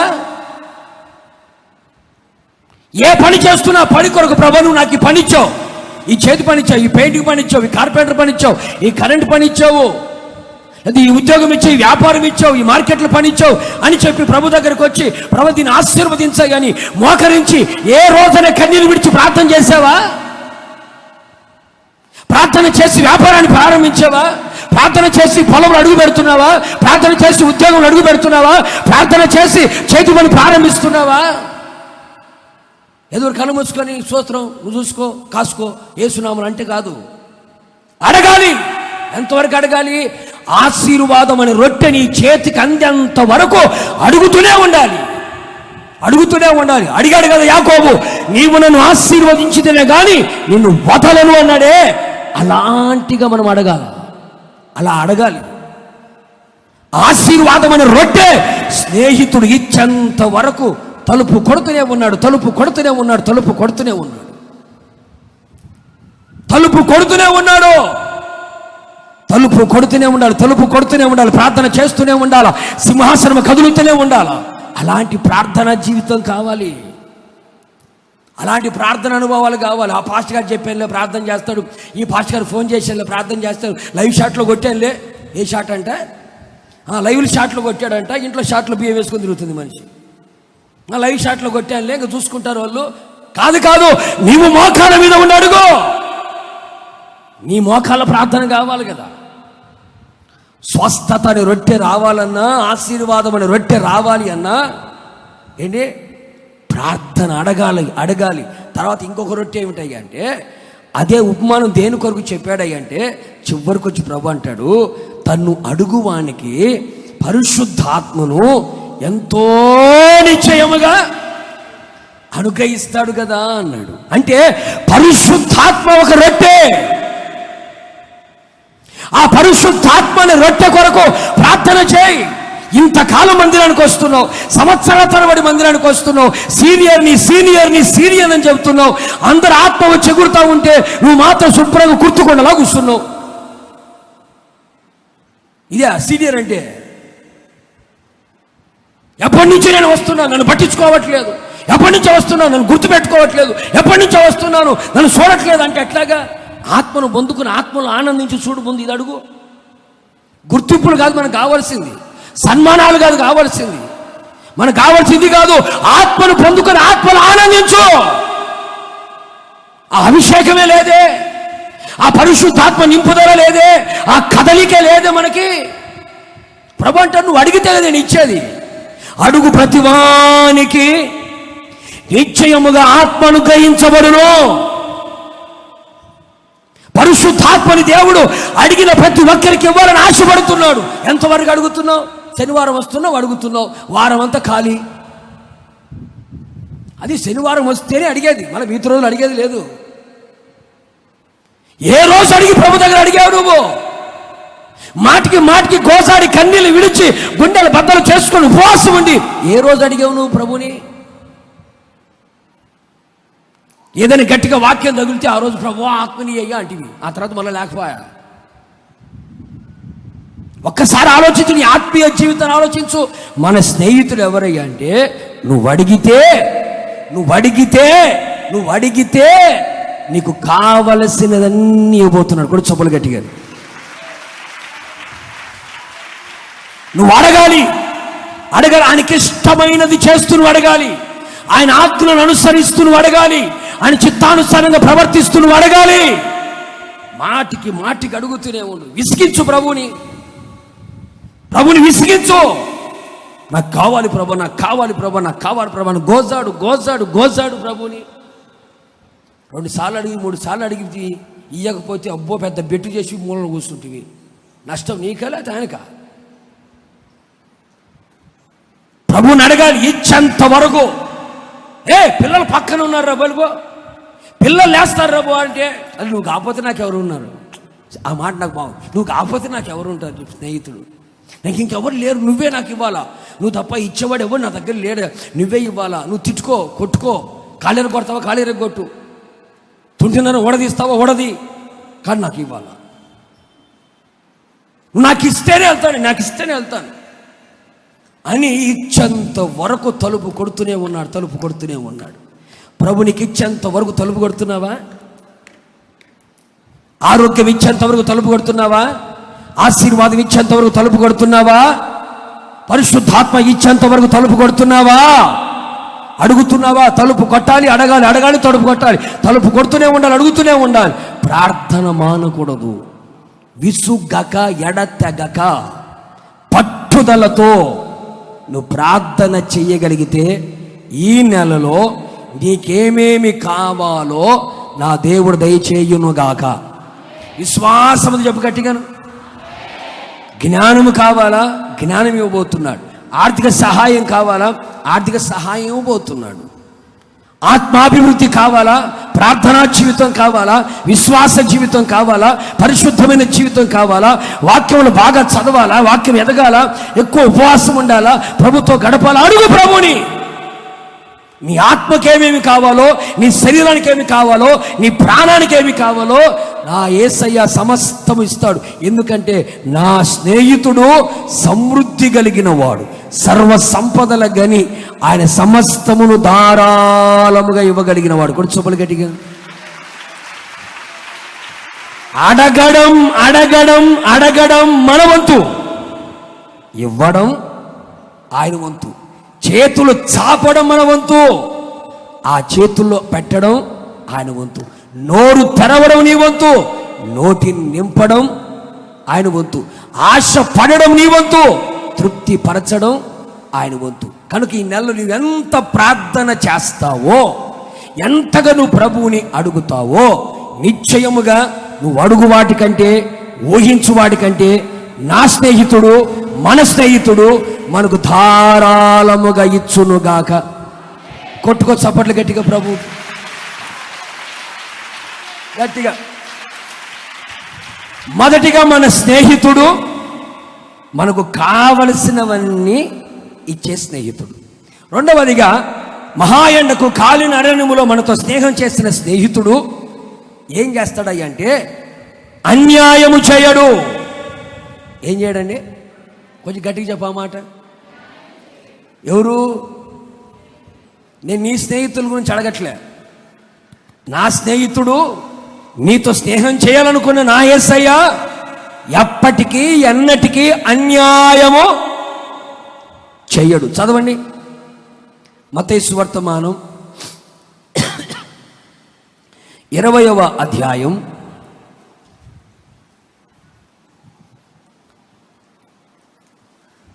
13వ వాక్యం. స్నేహితుడా, నేను నీకు అన్యాయము చేయలేదే. చాలా స్నేహితుడా, నేను నీకు అన్యాయము చేయలేదే. మన యేసయ్య ఎవరు అంటే అన్యాయము చేయడు. అందరు గడి చెప్పండి. నా స్నేహితుడైన యేసు అన్యాయము చేయడు అని గట్టి చెప్పు. నీ పక్కన వాడితో చెప్పు, నీకు అన్యాయం చేయడం చెప్పు. నా స్నేహితుడైన యేసు నీకు అన్యాయం చేయడం చెప్పు. గట్టి చెప్పాలా? నా స్నేహితుడైన యేసయ్య నీకు, నాకు, మనకి ఎప్పుడు ఎన్నడూ అన్యాయము చేయడు. మరి ఏం చేస్తాడు? న్యాయమే చేస్తాడు. ఎందుకంటే మన స్నేహితుడు ఎవరయ్యా అంటే నీతిగల న్యాయాధిపతి. నీతిగల న్యాయాధిపతి. ఆయన నీతితో నిండుకొనినవాడు, న్యాయ ప్రవర్తన కలిగిన వాడు, న్యాయమును జరిగించువాడు. న్యాయమే యేసయ్యకు తెలుసు గాని అన్యాయము చేయడము చాలామంది చెప్తారు, పాస్టర్ గారు అండి పార్ట్నర్షిప్ పెట్టుకున్నామండి. ఏ షిప్ అంటే పార్ట్నర్షిప్ పెట్టుకున్నామండి. చివరికి ఏం చేశాడు స్నేహితుడు చెప్పమ్మా? కొంప కొల్లేరు చేసిపోయాడయ్యా. ఏం చేశాడ? అందుకనే చాలా వరకు నేను చెప్తా ఉంటాను, ఏ పని చేసినా పార్ట్నర్షిప్ పెట్టుకోవద్దురా బాబు అని చెప్తాను నేను. చెప్పగా డబ్బు మామూలుది కాదు. డబ్బు పడగొడుతుంది, విడగొడుతుంది, చెడగొడుతుంది, తొడగొడుతుంది. డబ్బు ఏదైనా చేస్తుంది. అందుకని పార్ట్నర్షిప్ వద్దు. ఉంటే కొంచెం నువ్వే నిలబడి చేసుకో, కలిసి చేయగాకు. కలవరాలు వస్తాయి, కల్లోలాలు పుడతాయి. నా యేసు ఎవరయ్యా అంటే అన్యాయము చేయడు. అన్యాయం చేయడా? అన్యాయం అనే మాట యేసయ్య డిక్షనరీలో లేని పదం అది. మనం అనుకుంటామే కానీ అన్యాయం చేశాడు అని చేయడాయన. మనం అనుకుంటే అన్యాయం చేశాడని, కానీ ఆయన చెయ్యడు.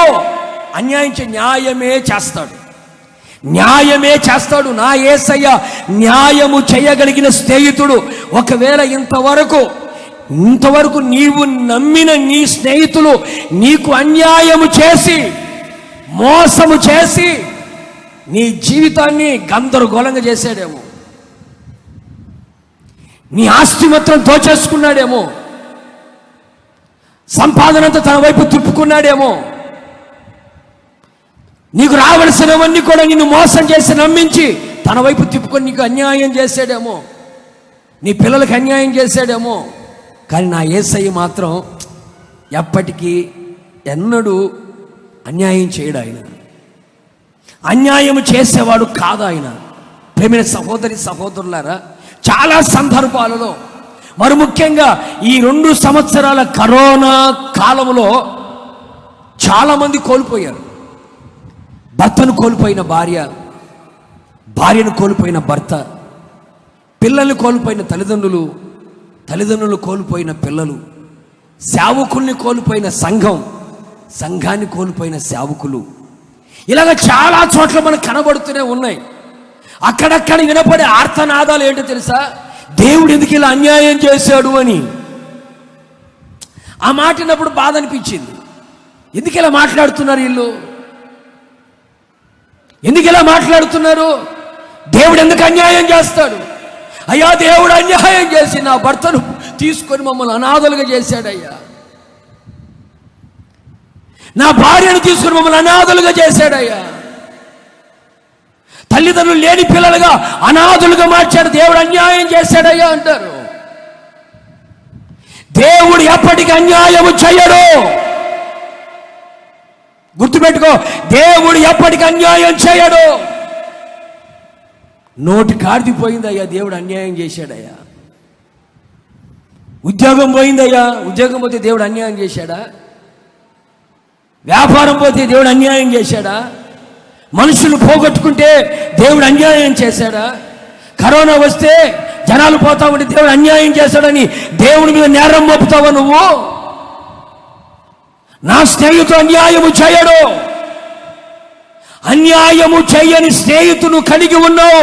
ఆయన గురించి నువ్వు అర్థము చేసుకుంటే, ఆయనను కనుక నువ్వు ఎరిగి ఉంటే ఆ మాట నీ నోట రానే రాదు. ఫర్ ఎగ్జాంపుల్, బైబిల్లో మీరు గమనించి చూడండి.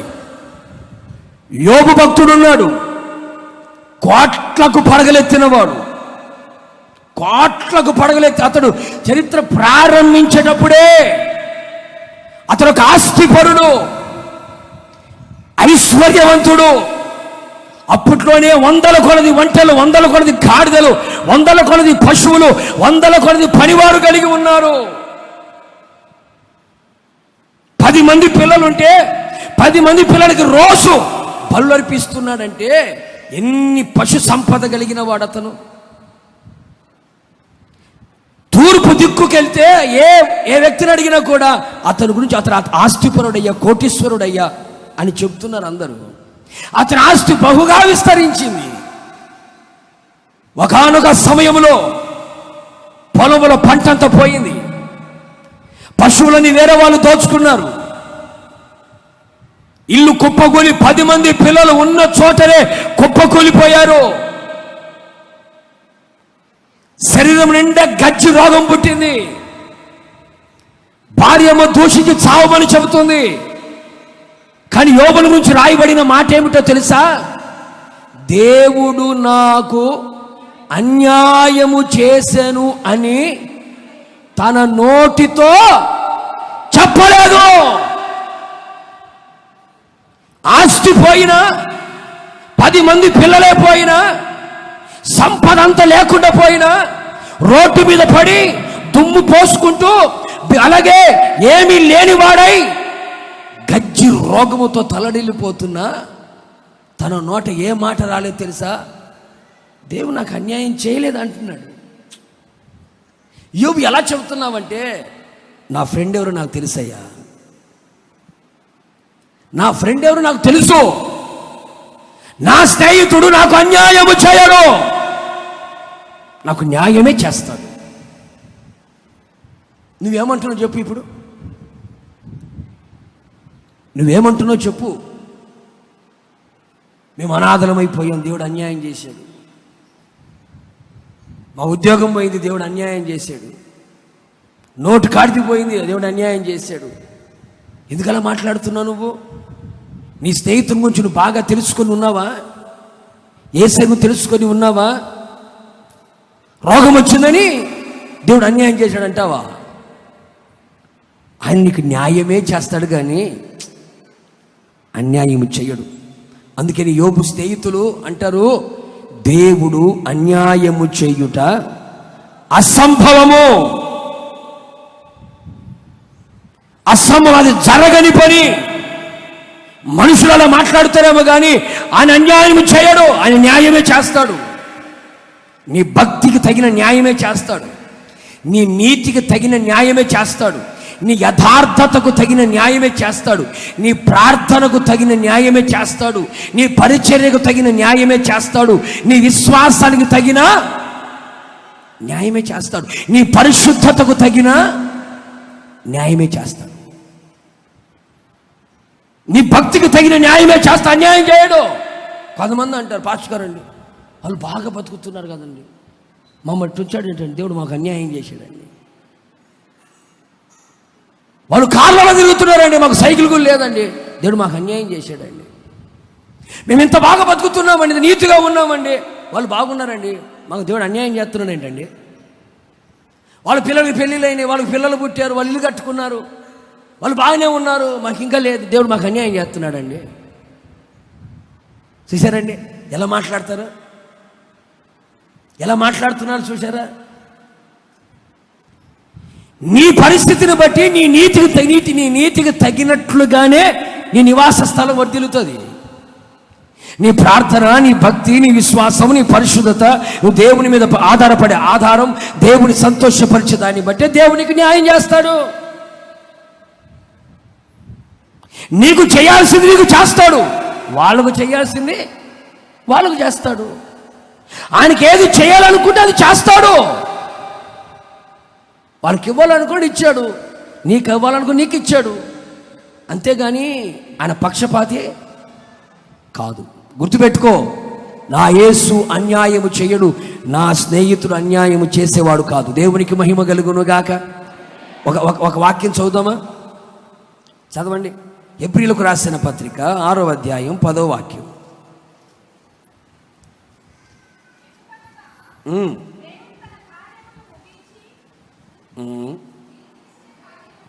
మీరు చేసిన కార్యమును మీరు పరిశుద్ధులకు ఉపచారము చేసి ఇంకను ఉపచారము చేయుచుండుట చేత తన నామమును బట్టి చూపిన ప్రేమను మరచుటకు దేవుడు అన్యాయస్తుడు కాదు.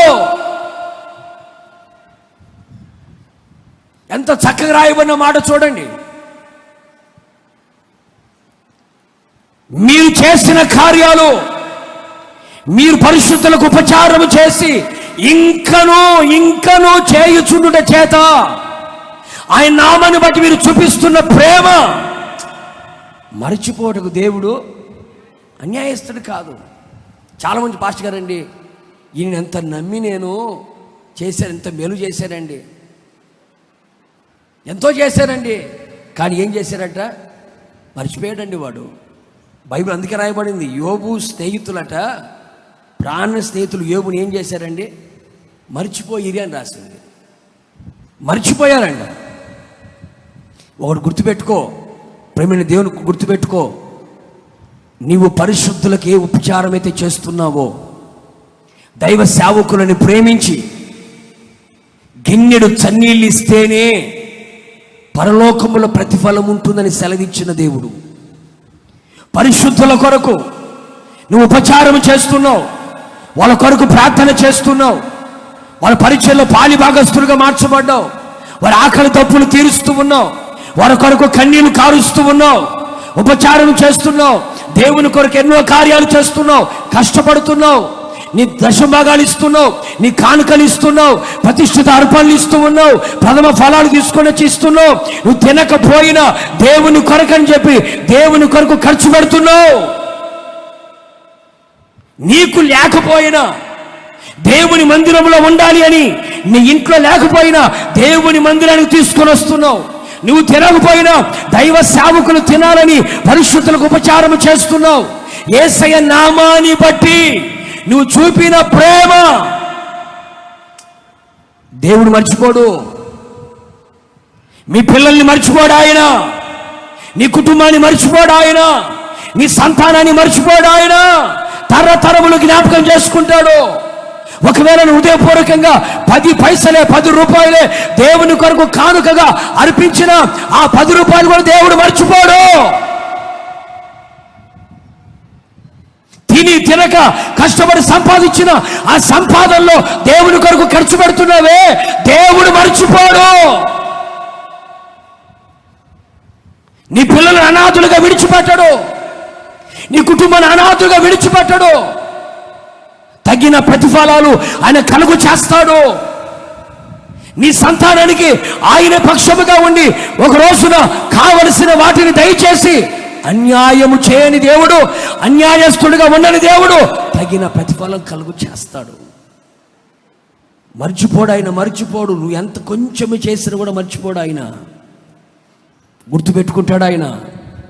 మనుషులు మర్చిపోతారేమో, నీ స్నేహితులు మర్చిపోతారేమో, నీ ఇంట్లో వాళ్ళు మర్చిపోతారేమో, నువ్వు చేసిన దానిని నా యేసు ఎప్పటికన్నటికి మర్చిపోడు. మందిరంలో చీపురు కట్టబెట్టుకొని నువ్వు మందిరం ఊడ్చినా మర్చిపోడు యేసయ్య, చాపలేసినా మర్చిపోడు యేసయ్య, సౌండ్ సిస్టం పెట్టిన దేవుడు మర్చిపోడు, వాయిద్యాలు వాయించిన దేవుడు మర్చిపోడు. నువ్వు దైవ సేవకులకు నువ్వు చేస్తున్న కన్నీటి ప్రార్థన ఉందే, దేవుడు మర్చిపోడండి, మర్చిపోడు. ఆయన నిన్ను కాపాడుతూనే ఉంటాడు, నీ అవసరాలు తీరుస్తూనే ఉంటాడు, నీకు తోడుగా ఉంటాడు. నీ తర్వాత నీ సంతానాన్ని కూడా గుర్తుపెట్టుకుంటాడు ఆయన. కూడా చూపలు గట్టిగాను. ఎందుకని నువ్వు చేసిన ఉపచారం అలాంటిది, ఉపచారం అలాంటిది. కనుక ప్రేమైన దేవుని మేము ఎంత చేసావే మా గుర్తింపు రాలేదు అనుకోవద్దు. నువ్వు చేసింది మనుషులకు కాదు, దేవునికి. ఇంకా చేయి, ఇంకా చేస్తూనే ఉండు. నీ జీవిత కాలం అంతా తుది శ్వాస విడిచేంత వరకు, రాకడ వచ్చేంత వరకు ఉపచారము చేస్తూనే ఉండు. ప్రేమను చూపుతూనే ఉండు. ఆయన కొరకు నీ జీవితాన్ని త్యాగము చేయడానికి ఇష్టపడు. మరిచిపోడు ఆయన. నీ త్యాగానికి ప్రతిఫలం ఇస్తాడు, నీ సమర్పణకి ప్రతిఫలం ఇస్తాడు. నువ్వు ప్రభు కొరకు ఎంత ఖర్చు పెడతావో అంత పరలోకంలో నీ కొరకు దేవుడు దాచిపెట్టి ఉంచాడు. ఒకవేళ దేవుని కొరకు ఇక్కడ నువ్వు ఎంత త్యాగం చేసుకుంటావో రేపు పరలోకానికి వెళ్తే నీ త్యాగానికి ప్రతిఫలం కనబడుతుంది అక్కడ. ఒకరోజు అంటాడు కదా ప్రభు, లోకము పుట్టినది మొదలుకొని నా తండ్రి చేత ఆశీర్వదించబడిన వారులారా, మీ కొరకు సిద్ధపరచబడిన రాజ్యమును స్వతంత్రించుకోండి అని. అంటే ఎందుకయ్యా అంటే, ఆకలితో ఉన్నప్పుడు నాకు అన్నం పెట్టారు వాళ్ళు, దాహముతో ఉన్నప్పుడు దప్పిక తీర్చారు వాళ్ళు, వస్త్రహీనుడిగా ఉన్నప్పుడు నాకు వస్త్రాలు ఇచ్చారు వాళ్ళు, చలిగా ఉన్నప్పుడు ఆశ్రయంగా నిలిచారు వాళ్ళు. అందుకని సిద్ధపరిచిన రాజ్యం వాళ్ళకి ఇస్తానంటాడు ఆయన. మర్చిపోడు. మర్చిపోవడానికి నా దేవుడు అన్యాయస్తుడు కానే కాదు. నువ్వు దివారాత్రులు దేని కొరకి ఏడుస్తూ కన్నీళ్లు గార్చి ప్రార్థన చేస్తూ ఉన్నావో, నా దేవుడు నీ కన్నీటికి న్యాయము తీర్చబోతున్నాడు. కొడు చొప్పలు గట్టిగాను. న్యాయము తీర్చబోతున్నాడు, న్యాయము తీర్చబోతున్నాడు. నీ పిల్లల కోసం కన్నీళ్ళు విడుస్తున్నావా? భర్త కోసం కన్నీళ్ళు విడుస్తున్నావా? సంఘం కోసం కన్నీళ్ళు విడుస్తున్నావా? నశించిపోతున్న ఆత్మల కొరకు కన్నీళ్ళు విడుస్తున్నావా? ఆయన ఏర్పరచుకున్న వారు దివారాత్రులు మొర్రపెట్టుచుండగా వారికి త్వరగా ఆయన న్యాయము తీర్చడా? న్యాయము తీరుస్తాడు ఆయన.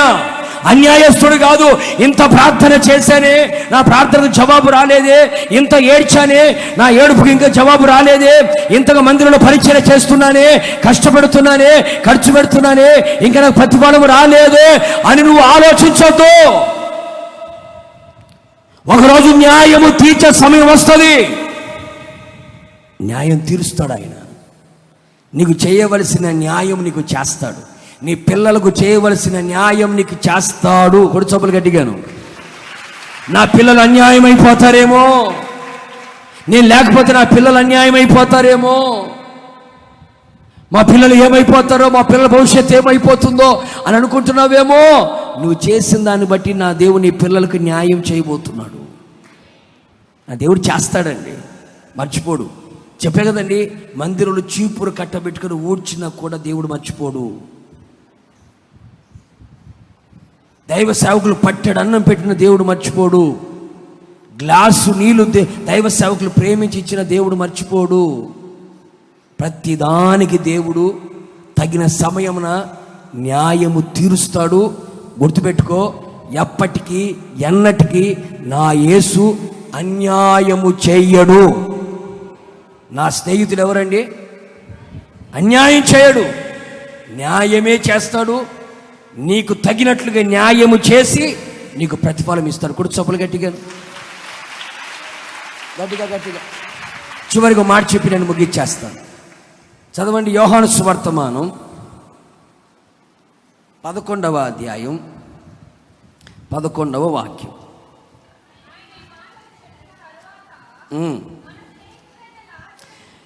మన స్నేహితుడైన లాజరు నిద్రించుచున్నాడు, అతని మేలు కొలుప వెళ్ళుచున్నానని వానితో చెప్పెను.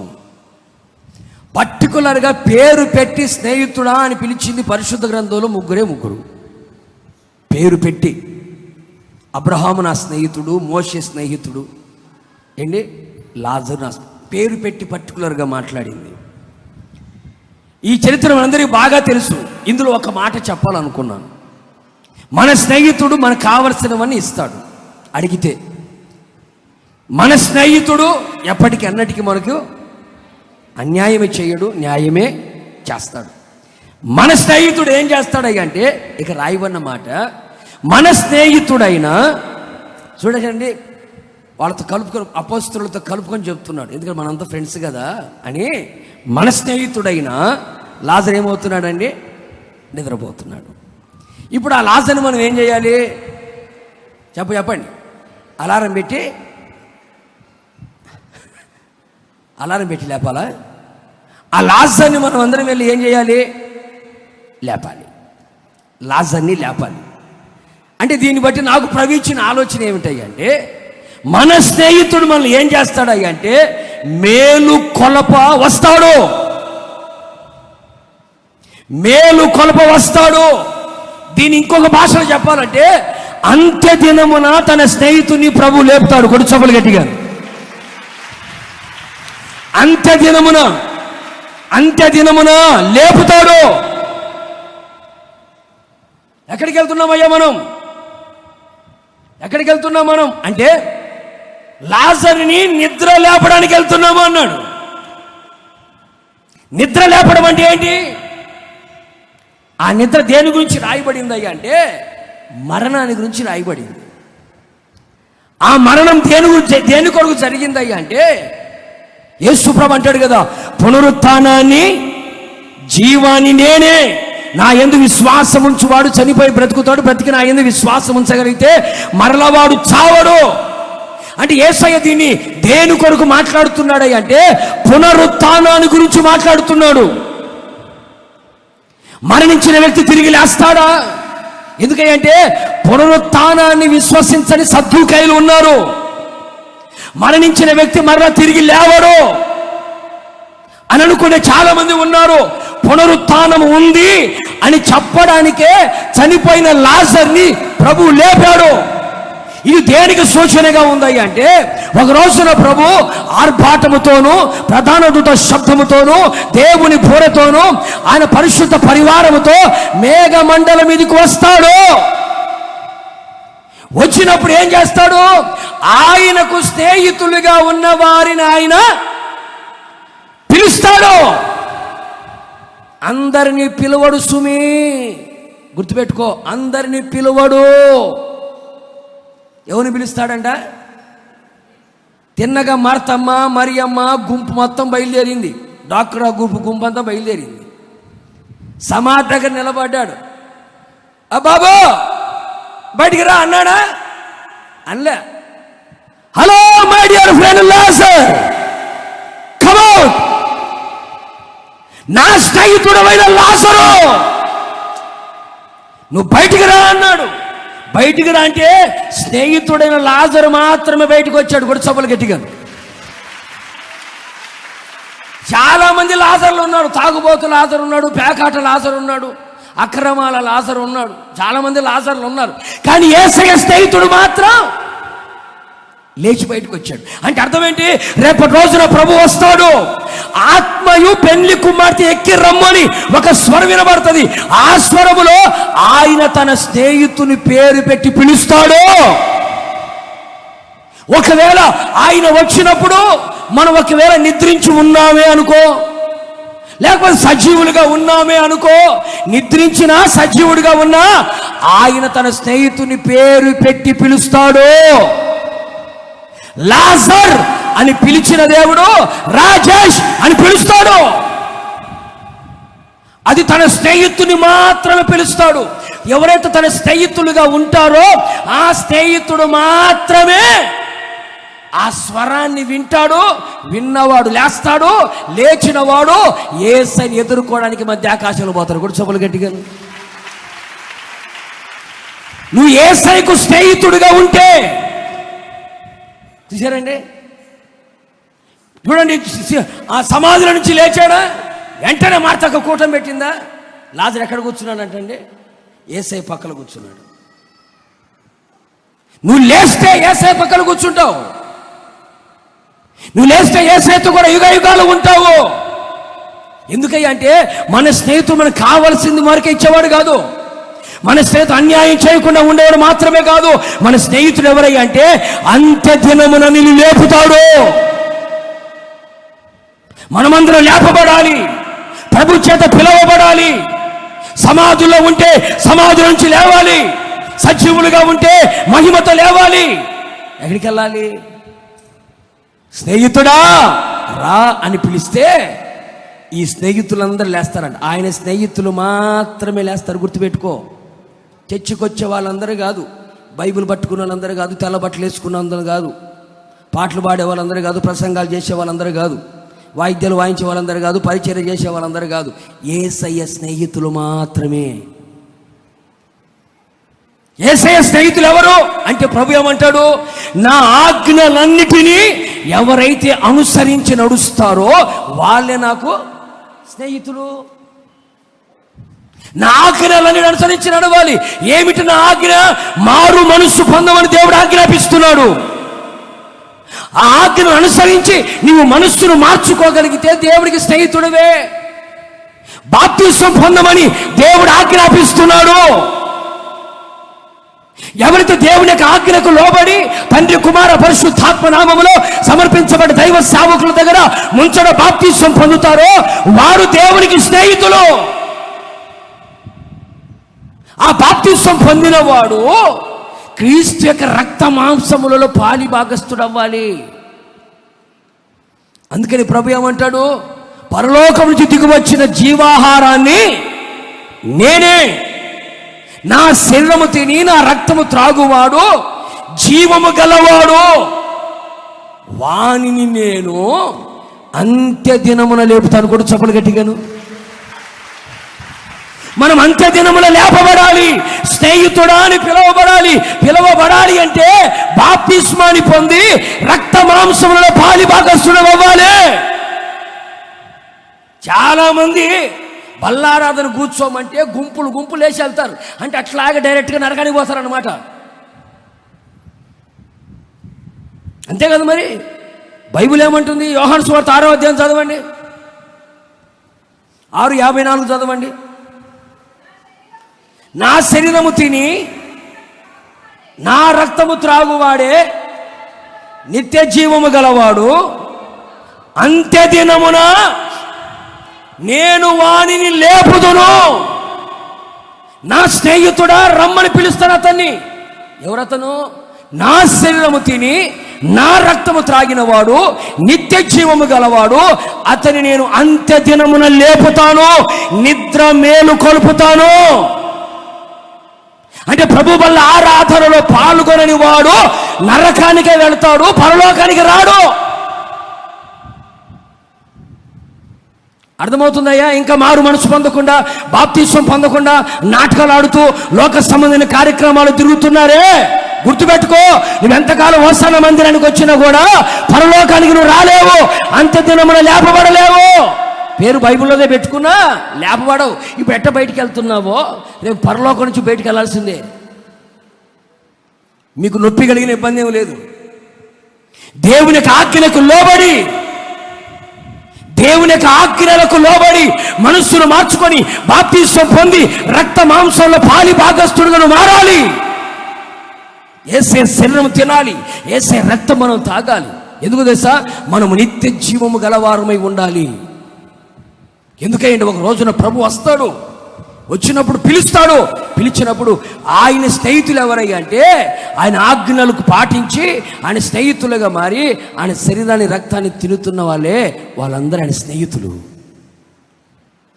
అందుకనే లాజర్ బయటికి రా అని పిలిచాడు. ఎందుకు పిలిచావయ్య అంటే నా స్నేహితుడు పిలిచా, నేను నా స్నేహితుడు రమ్మన్నాను, మరణం నుంచి జీవంలోకి వచ్చాడు. ఒకరోజు నేను వస్తాను, నా స్నేహితుడిని పిలుస్తాను. ఒకరు నిద్రపోతున్నాడా లేచి వస్తాడు, సజీవుడిగా ఉన్నాడా కలుస్తారు. అందరు కలిసి ఎక్కడికి వస్తారు? మధ్యాకాశాలకు వస్తారు. మేము 7 ఏళ్ళ విందులో ఉంటాం, ఆ తర్వాత 1000 ఏళ్ళ పాలనలో ఉంటాం, ఆ తర్వాత యుగ యుగములు కలిసి బతుకుతాం. ఇది నీకు కావాలని కోరుకుంటే యేసే స్నేహితుడిగా మారు. ఇంకా మారు మనసు పొందకుండా, ఇంకా బాప్తిస్వం పొందకుండా, లోక ఆచారాల్లో, లోక సాంప్రదాయాల్లో, లోక సంబంధ అనుభవాలు నడిపించబడుతూ దేవునికి దూరం అయిపోతున్నావేమో జాగ్రత్త. కొంతమంది బాప్తిస్వం పొంది కూడా బళ్ళకు దూరంగా పోతా ఉంటారు. నాకు కాదులే దూరంగా పోతున్నావు అంటే అర్థం ఏంటి తెలుసా అండి? సాతాను నిన్ను లాక్కొని పోతున్నాడు అని అర్థం. నీలో జీవమంతా పోతుంది అని అర్థం. నీలో జీవమంతా పోతుంది. ఎందుకని? ఆ రక్తము త్రాగి ఆ శరీరము తిన్నవాడే నిత్య జీవం. అది నువ్వు తినట్లేదంటే నీలో జీవము లేదు అని అర్థం. ఏదో బతుకుతున్నామని పేరు మాత్రం ఉంది, జీవించుతున్నామని పేరు మాత్రం ఉంది, సచ్చిన స్థితిలో ఉన్నారని సంగతి తెలియదు చాలామందికి. కనుక ప్రియ దైవ సంఘమా, మన స్నేహితుడు మనల్ని పేరు పెట్టి పిలవాలి. ఒక రోజున